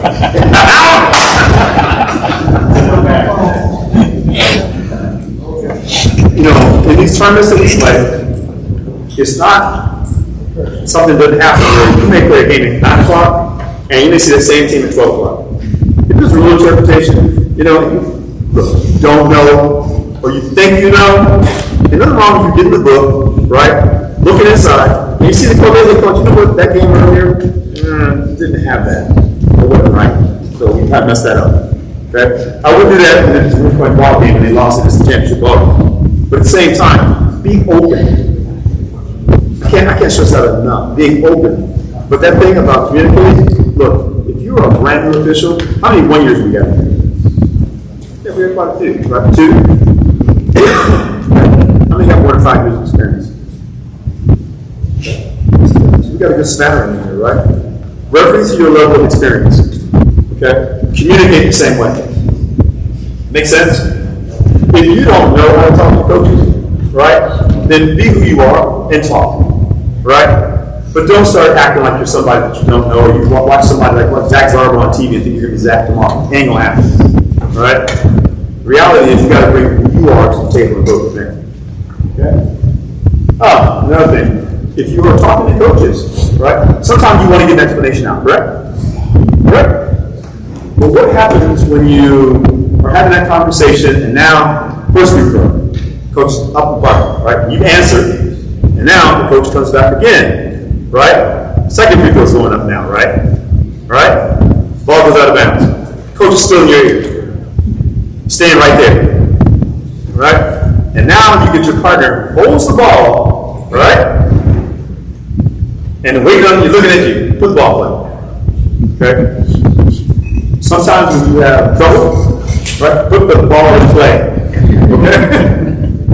I mean, and for real, pregame that and then do it. Right? And then later on, talk about it. Sometimes coaches get over it with next play, I got a coach game. Let me get back to coaching. Okay? Your responders don't ignore, acknowledge, and address on moral statements, facts, practice. Okay. Practice your verbiage. Okay? I was in San Antonio camp a couple of weeks ago, and we had this discussion on what we watch tape. Right? It's important on block charge plays or tough plays that you're going to be able to articulate succinctly. Right? What is the rule? Right? State what that rule is. Illegal screen. Coach. He's got to give him a step. Right? Coach. He has to be able to stop and or change direction. Or it's going to be offensive. Right? Or the offensive player is responsible for that contact. That's a legal guard defender. Verbiage is in the book. Right? Stated that. Right? Once you start improvising with words and extra, right? Then we get ourselves in trouble. Well, you said this. Well, yeah, I did. I mean, what I meant, it's too late.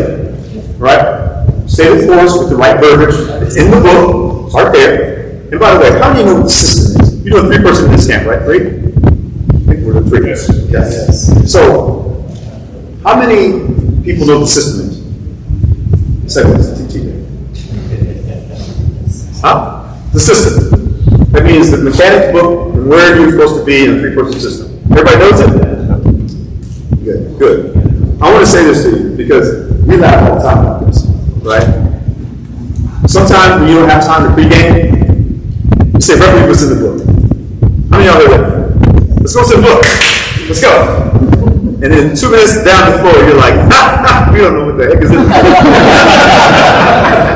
I mean, here's the thing. We're not going to be above the next person as a crew. Recognize that. Okay, well, they said referee the system. Well, I'm seeing here, we don't know where to look. You know, in our primary. Well, I'm kind of seeing if we don't know our line of responsibility and out of bounds. That doesn't mean you go after them on that. You may want to ask them some questions at halftime, right? That's the way to go about it. Let's talk about halftime, right? How many are having real, meaningful dialogue at halftime? What are you talking about? Right.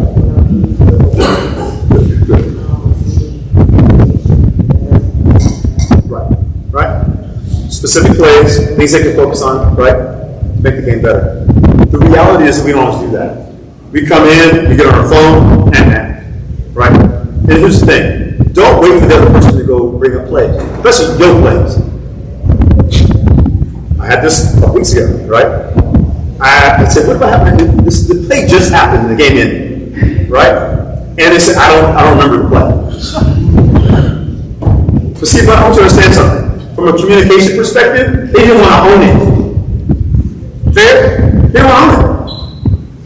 I don't remember the play. The one where the guy just fell down and, I mean, we kind of slid out of bounds and we had no ball and then the ball went out of bounds and the game was over. Oh, okay. I mean, I can't make this up. You know, the reality is the person, I mean, they had a good game. But at the end, I said, you got to remember your own plays.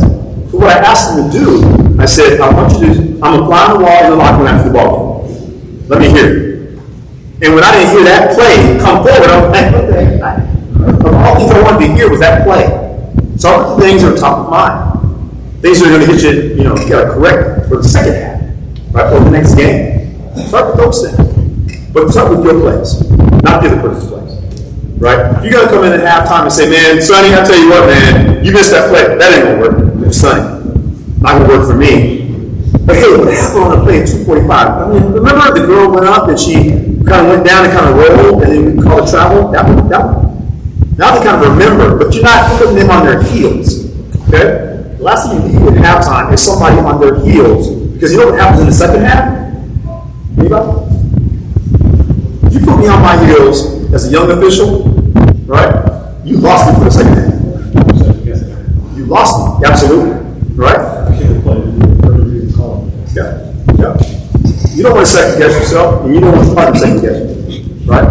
But the reality is, from a communication perspective, you can help with that situation. Start. Hey, y'all see the play, the block target I had? Yeah, I saw it. What'd you think? TJ's gonna tell me you missed the hell out of that play. Right? But I want to hear that. But you know what? I probably thought I did too. Right?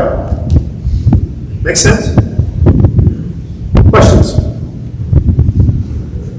No questions about how to talk to coaches. Everybody talks to coaches very, very well, right? Everybody got them figured out. Who's good with yellows?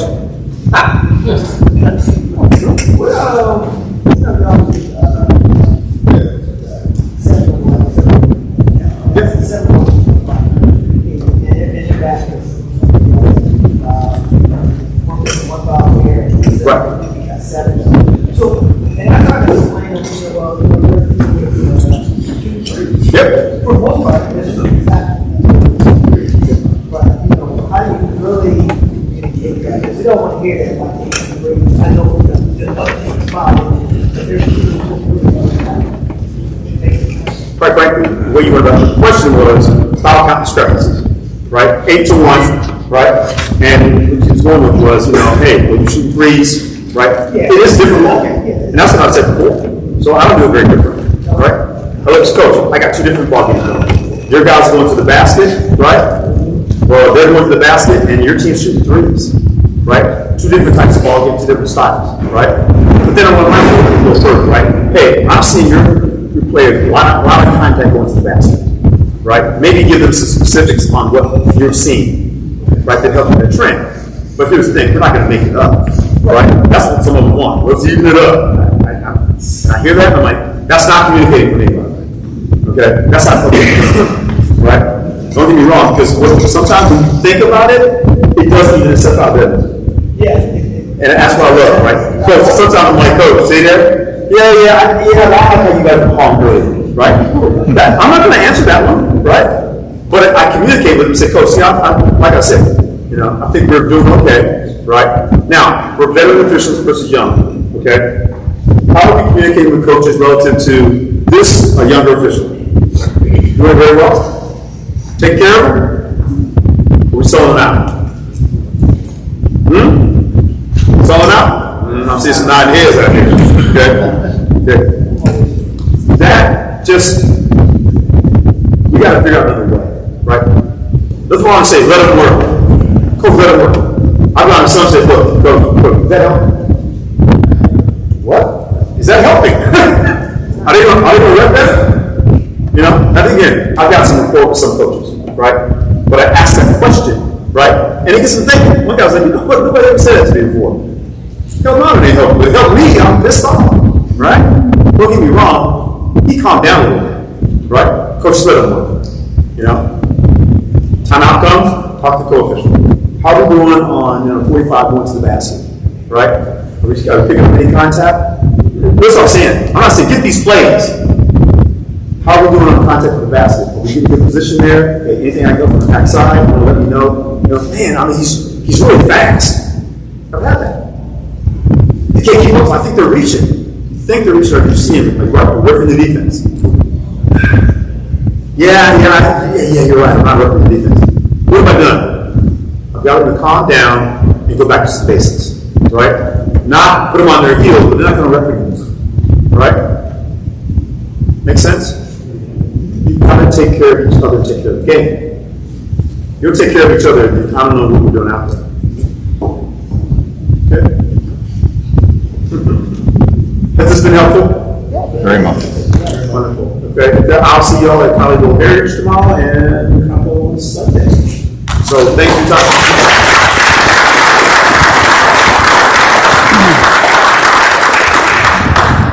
Can't go one wrong. First you got my mic. Second. Yeah, sure. Thank you, sir. How many of y'all would love to have worked a game and had John Fullilove to be the referee and go the pregame and work the entire game and have the postgame?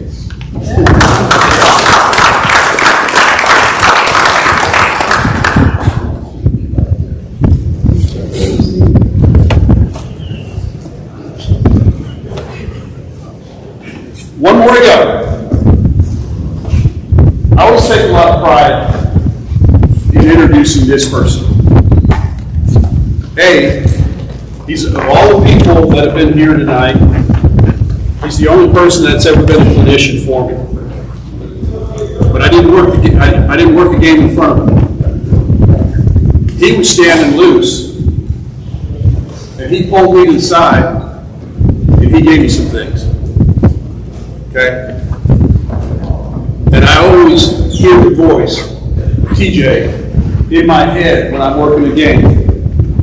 Because TJ is probably one of the best in the state of going over positioning on the floor and where to be, how to stay out of trouble, how to close down. When I'm in the league, TJ's in the back of my head. You're working too close to the baseline. Okay, back up. Okay, you're working too deep. Spread out, widen out. I hear those things all the time. They came from that man right there. Okay? I've heard his presentation many times, and I never leave it without taking at least one or two things. TJ has a 25-year high school and college career. He's worked numerous regionals, state finals. He's worked numerous tournaments in all of the various leagues that Tony Stigliano covers.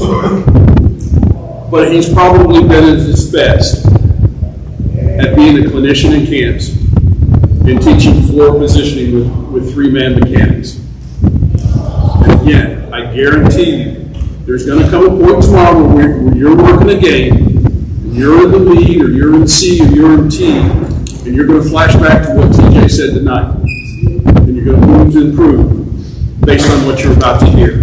So, without further ado, Mr. TJ Thedon Jones.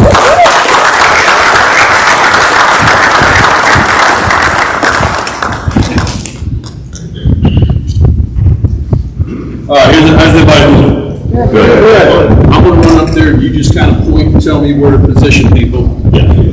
So, to get started, real quick, I want you guys to cue me real quick. First year officials, please stand. First year officials, please stand. Everybody take a little bit of round of applause.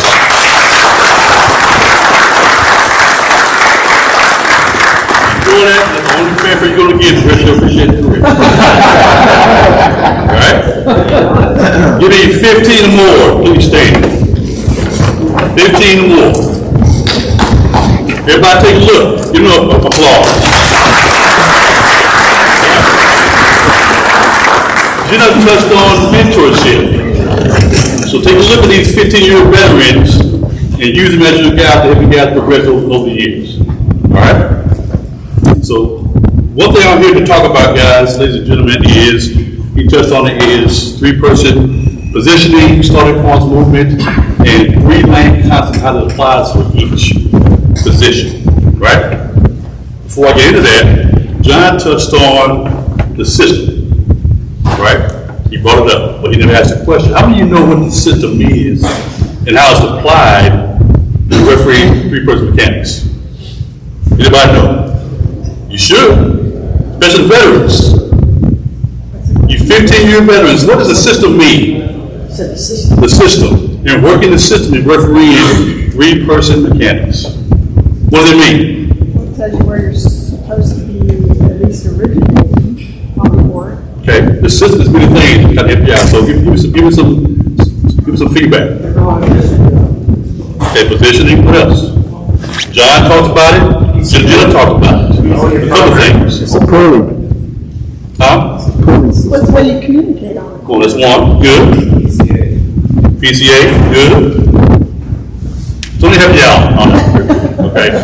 As far as the system, it's an array of things to help you guys officiate a successful basketball game, right? It starts with pregame, right? If you don't have a good pregame, how does the system go work on your floor? You gonna be successful? Right? If you got a guy in the ball game don't know three-person mechanics or don't know his coverage area, him or her, how is the system gonna work in that ball game? Right? So the system is an array of things to make sure you guys are on the same page to be successful to officiate your basketball game. And it starts with the pregame. Matter of fact, it starts with your schedule. Who am I refereeing with tonight? Do I got a guy who knows it all? Do I got a rookie? Do I got a veteran who you can't do a pregame with? You gotta prepare yourselves to officiate that ball game, and that's where it starts. That's part of the system. Does that make sense? Yes, sir. All right, let's dive in to three-person positioning, starting points, movement at lead, trailing C, and three-lane concept. How many of you guys know three-lane concept? Three lanes in basketball. That's going to help you guys understand your movement in each position, okay? So just touched on this. What's your starting point in trailing? All right. What's our starting point in C? All right. Now, here's the trick question. What's the starting point in lead? Oh, nobody's talking now, right? No one knows. So each position, guys, has a starting point. And we try to utilize position or spots or lines on the floor to help you guys with your positioning to where you start. Not stay, but to where you start. Anybody see the volleyball line on the basketball court? So think about the lead, the volleyball, the corner volleyball line and lead. That's going to be your starting point for the lead, so remember that. You're going to see this weekend. Okay? That make sense? Trail is what? C is what? And again, what's lead? Oh, we're just named. Good job. Good job. So let's talk trail. All right? Trail, starting point is 28-foot line. So let's talk about when the ball starts in your coverage area, and it migrates to the basket, right? Ball goes to the basket. What should trail's movement be when the ball is migrating to the basket from your coverage area? Huh? We got some veterans here. I should get some feedback. What is trail's movement to stay connected to your play? You take a step or two down, right? That's what puts you in a better position to see what? Your play. And also to see the defender. He's supposed to be referee, right? So the rule of thumb in trail is take a step or two down on all drives and shots to the basket to stay connected to your play. But when you referee, anybody know? Primary. So we got primary and secondary. Understand the difference. So as that play goes to the basket from trail, he or she gets beaten with the defender, right? Going to the basket. Well, that part of the defender is still trailing them to the basket, right? That's what you should be officiating to the cup. Does that make sense? Right? Where's the secondary defender at? Where's the secondary defender?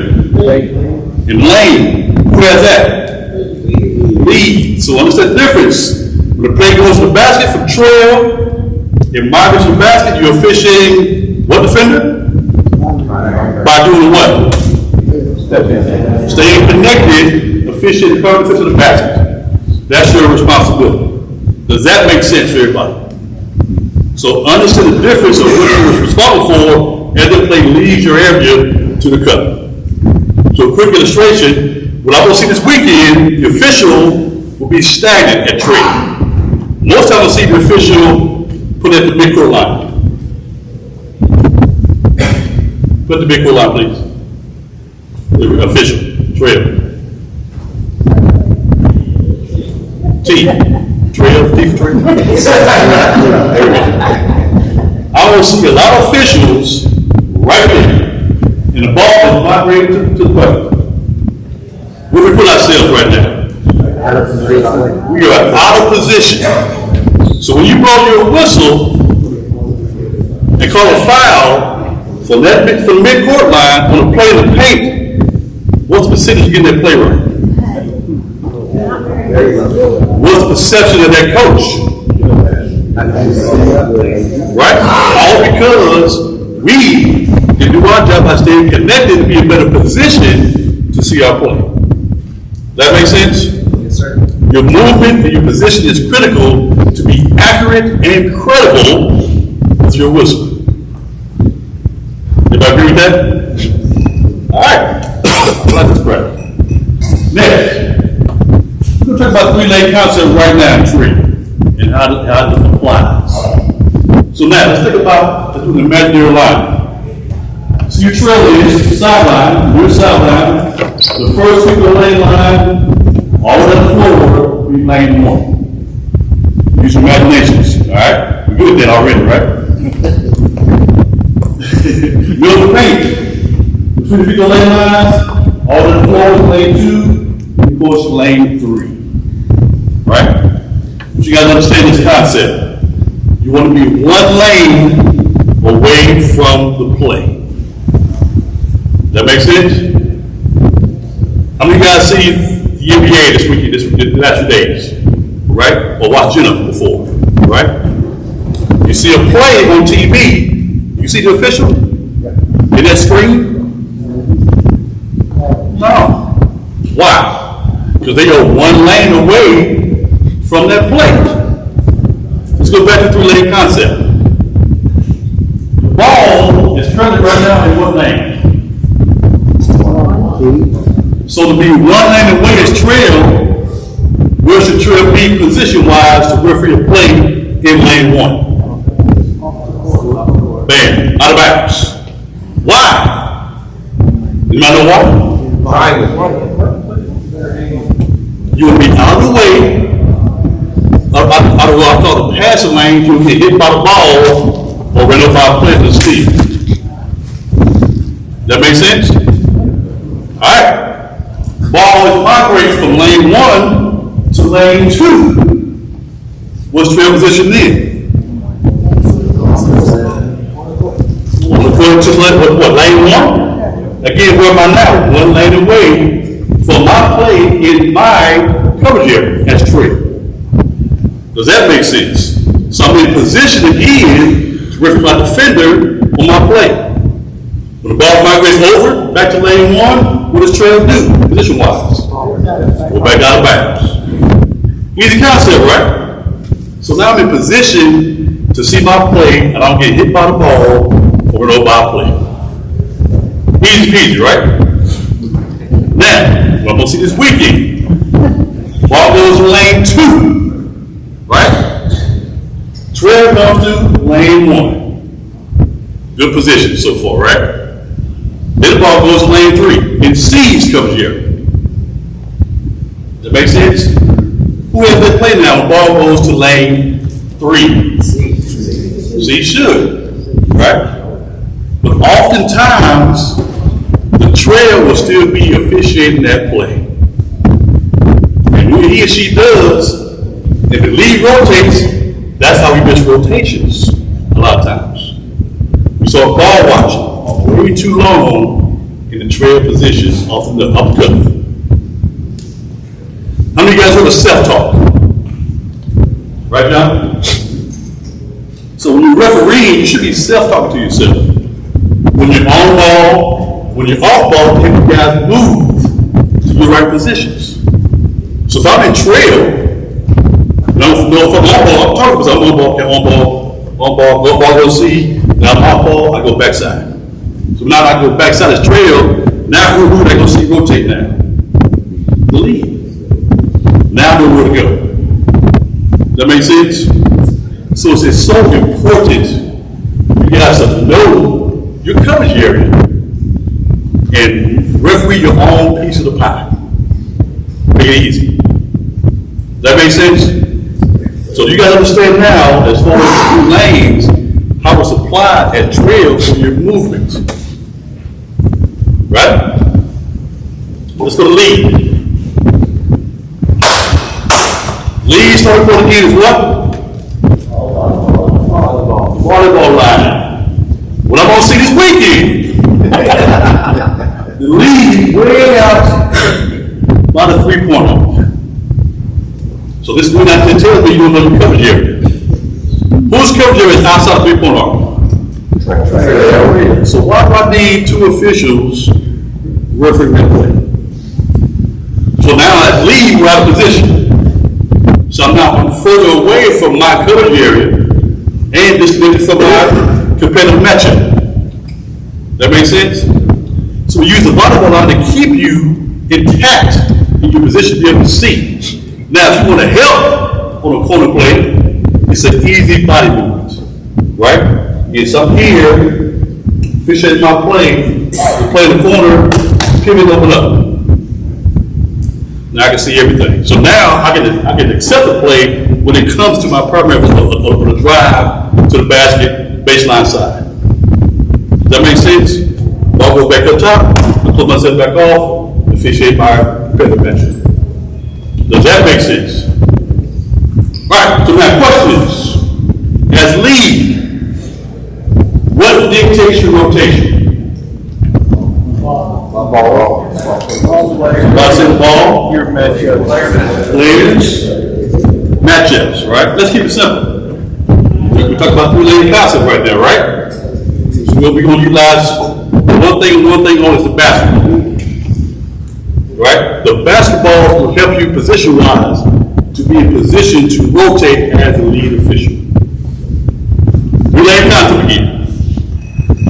Ball in lane 1 as lead, right? So we go to the volleyball line, right? That makes sense? Ball goes in lane 2. What's lead's movement? We should be closing down, free throw line extended. Positioning. That's going to put you in position to rotate faster when the ball goes to lane 3. So you have to run across the baseline, which I'm gonna see a lot this weekend. Run across the baseline because we don't know how or when to rotate. This helps you understand by using the ball or three-lane concept, but you put you in a position where you don't have to run. Does that make sense? So ball goes to lane 2, close down to a free line extended. Ball goes back up lane 1, go back up to what? The volleyball line. Right? That's your movement.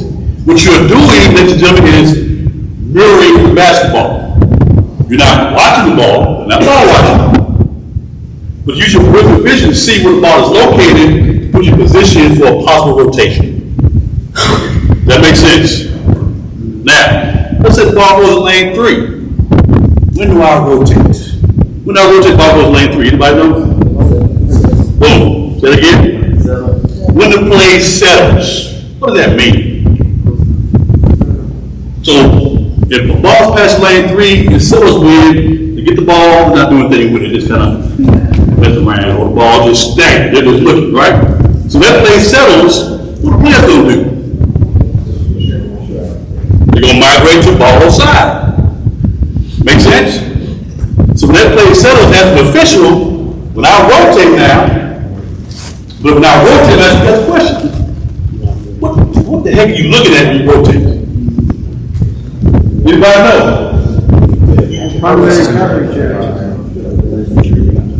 He said disagree from anybody else got something different?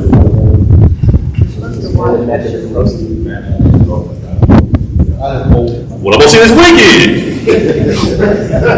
The official is rotating, watching the basketball. Right? Have no idea of the coverage area or their competitive matchup they just left. And that's how we miss plays. So as you rotate officiating your competitive matchup that you're leaving from one side to the other. But I'm rotating, I'm looking at my matchup to make sure nothing happens. Get in my position. Not the basketball, I'm watching my matchup. Does that make sense? I promise you guys, we're going to miss a lot of plays. Well, but your ball watch this weekend, right? But you got to self-talk yourself how to do it. Make that happen. Does that make sense? Rule of thumb for rotations. 3 things. When the ball is shot, on a quick drive to the basket, or a quick pass. If we're in the middle of our rotation, what should we do? Go back and go back. Someone said go back. We go why? Why we go back?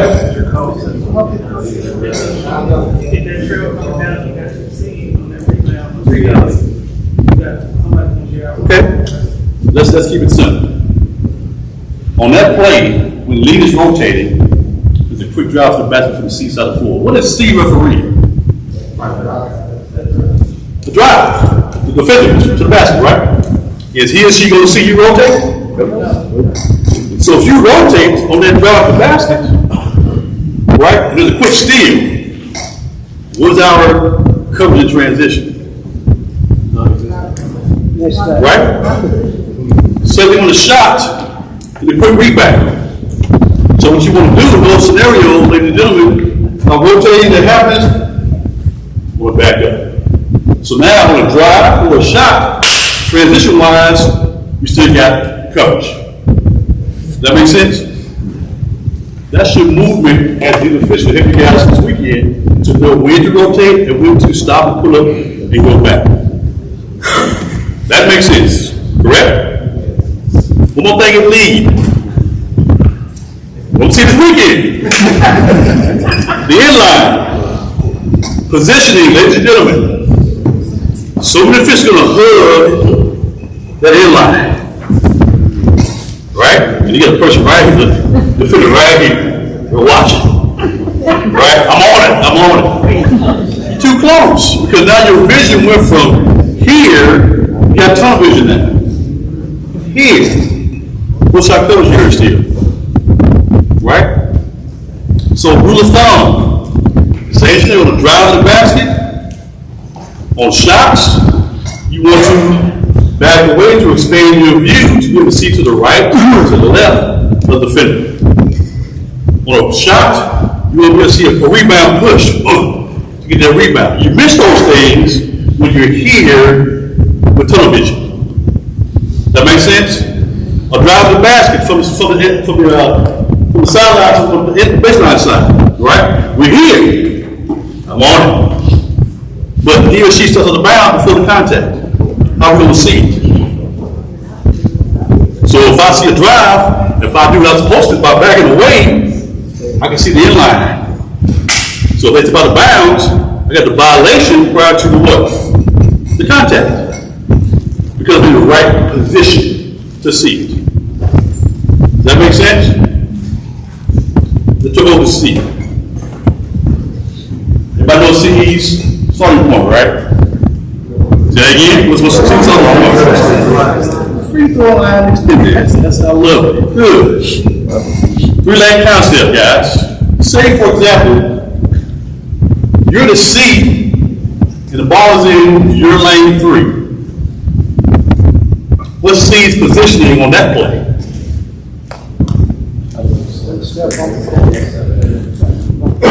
You step on the floor. Why? What's the purpose? Stay connected. Okay, what else?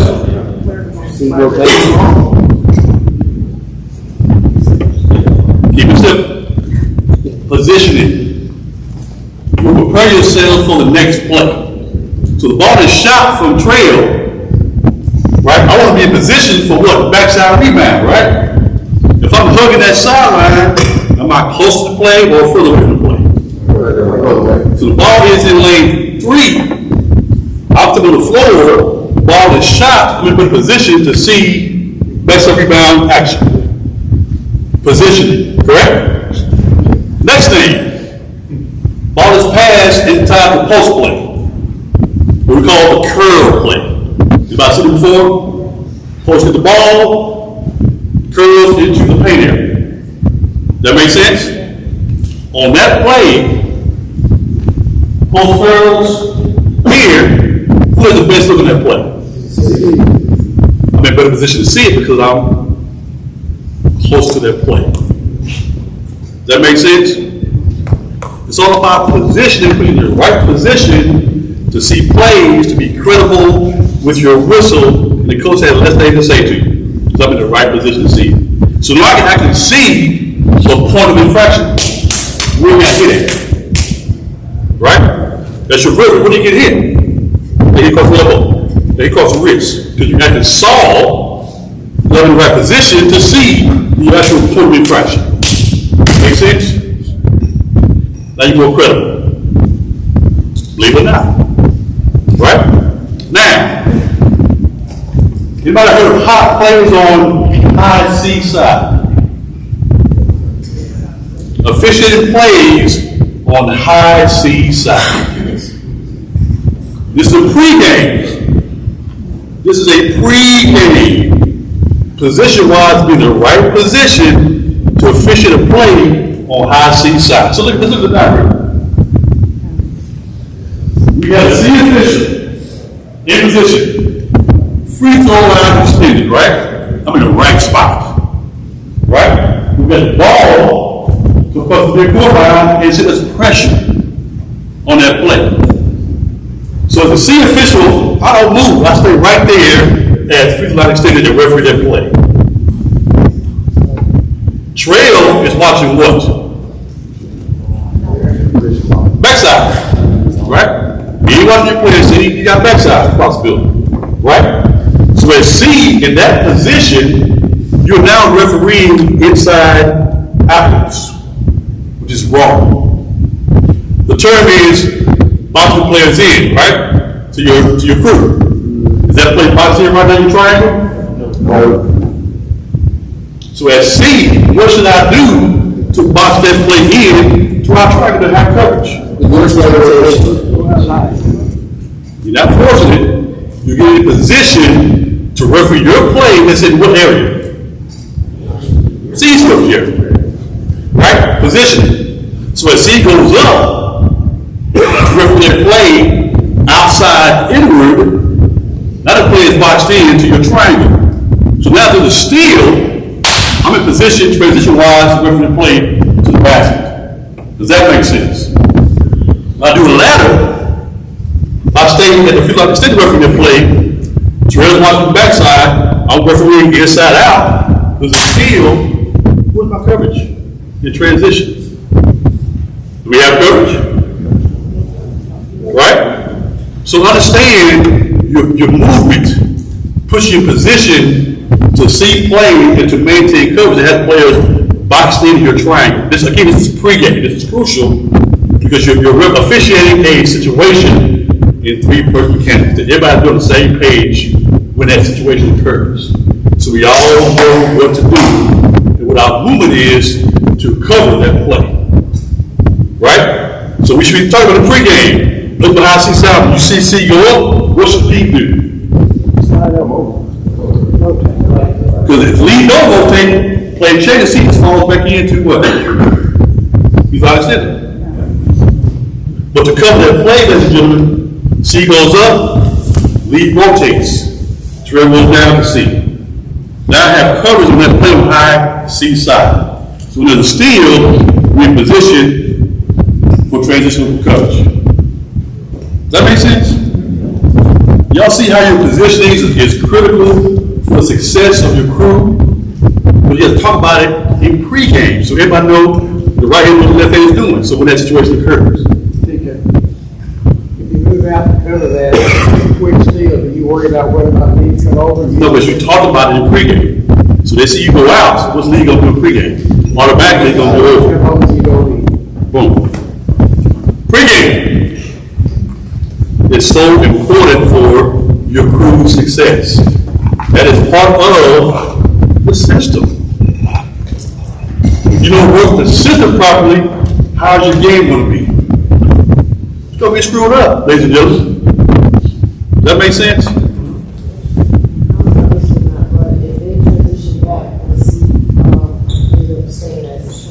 If it transitions back.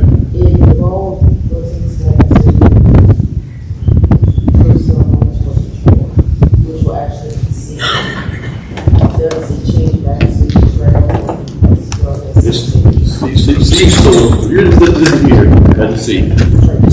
You go up, lead should come over, come down. Trail should go to the C. Ball goes to C side forward now, right? Trail goes down in already, right? So trail now has backside responsibility. So C has it. Correct. Okay. Does that make sense, ladies and gentlemen? Any questions about the trail position in the movement?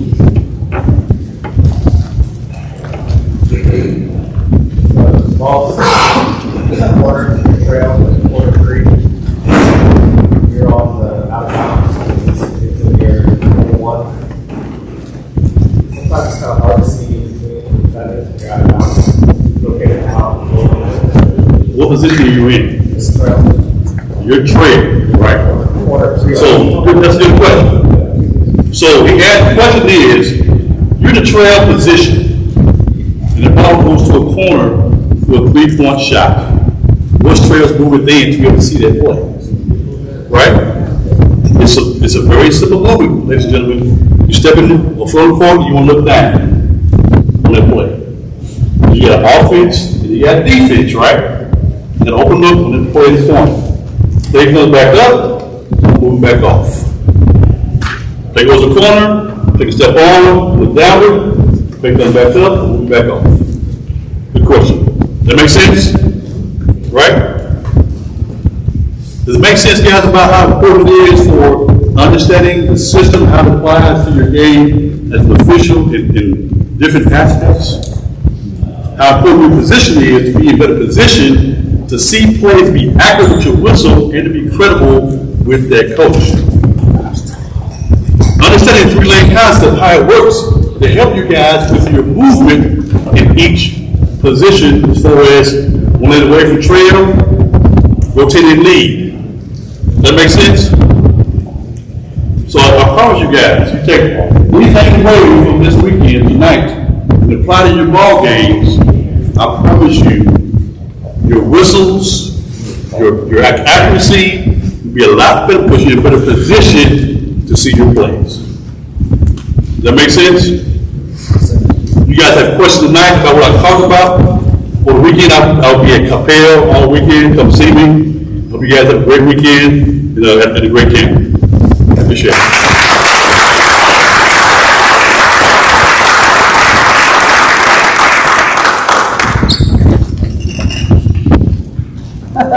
Okay, that's some housekeeping, okay? First of all, everybody feel confident now in how we're going to handle the floor with coverage tomorrow?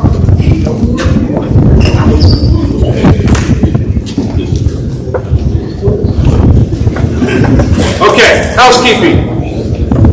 When you wake up in the morning, check your email, okay? All the changes that have needed to be made to the schedule will be updated and will be in email only, okay? Number two, when your game is concluded, get with your clinician, but hang around because it never fails that somebody doesn't show up for a game. And we may need to pull you to help out. So don't go running off immediately, okay? How much you getting paid for the other game? Same amount. It's like the president's retirement on the NTBOA. Anyway, all right. Any questions? Don? Yes, you will be. Okay. Officials, treat it like you would a varsity game. When do you show up before a varsity game? An hour before. Okay? What are you going to do with your crew when you get there an hour before? Pre-game. Okay? No reason not to. You have a roster. It's got everybody's numbers on it. If somebody's running late, call your crew. Okay? So, going over the gyms. Capel High School. There are 4 gyms at Capel High School. Okay? You got the main floor. You've got another floor that's divided into 2s. And then you've got the auxiliary. The floor that's divided used to be their old main floor before they built the arena. At Collegeville Heritage, you have the main floor, floor number 2, floor 3, and then directly behind the high school on Heritage Drive is Heritage Middle School. Okay? You can find Heritage High School, you can find Heritage Middle School because you went on the same road to get there, unless you came in off the service road. Okay? So, yes, sir. In our schedule, I have one game on one day for Saturday. Understood. No, there's a second sheet. No, I know, it's all Sunday. No, it's the other one.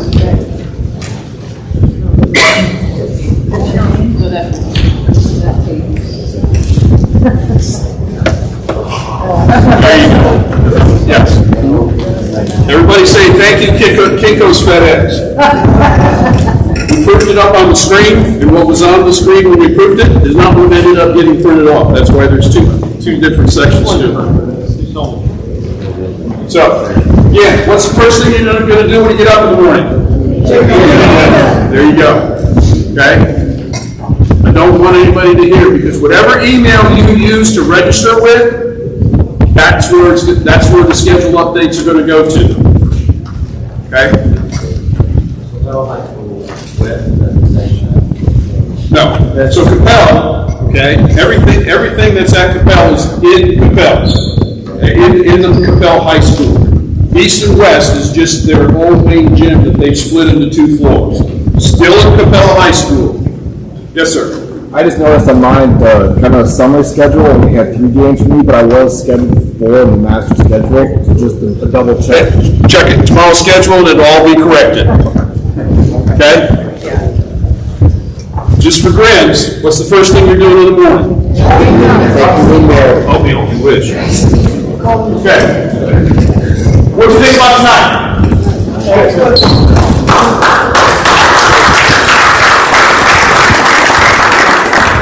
don't think you will hear four better speakers if you went to any other high school camp in Texas. And again, thank you, Bill Hudson, and thank you, John Carlton, for putting that list of speakers together tonight. All of them, except for Coach, will be around over the weekend. So, you get an opportunity, go listen in on when they're doing an evaluation if you don't have them before a game. Now, the two most important people that you want to hear from, you're done hearing from me. Everybody have a great camp. Good luck. We'll see you over the weekend, but these two guys right here. This is Larry and Kirk that do the scheduling. Hey, and if you need my phone number, you can take it down, right? My number is 214-564-4777.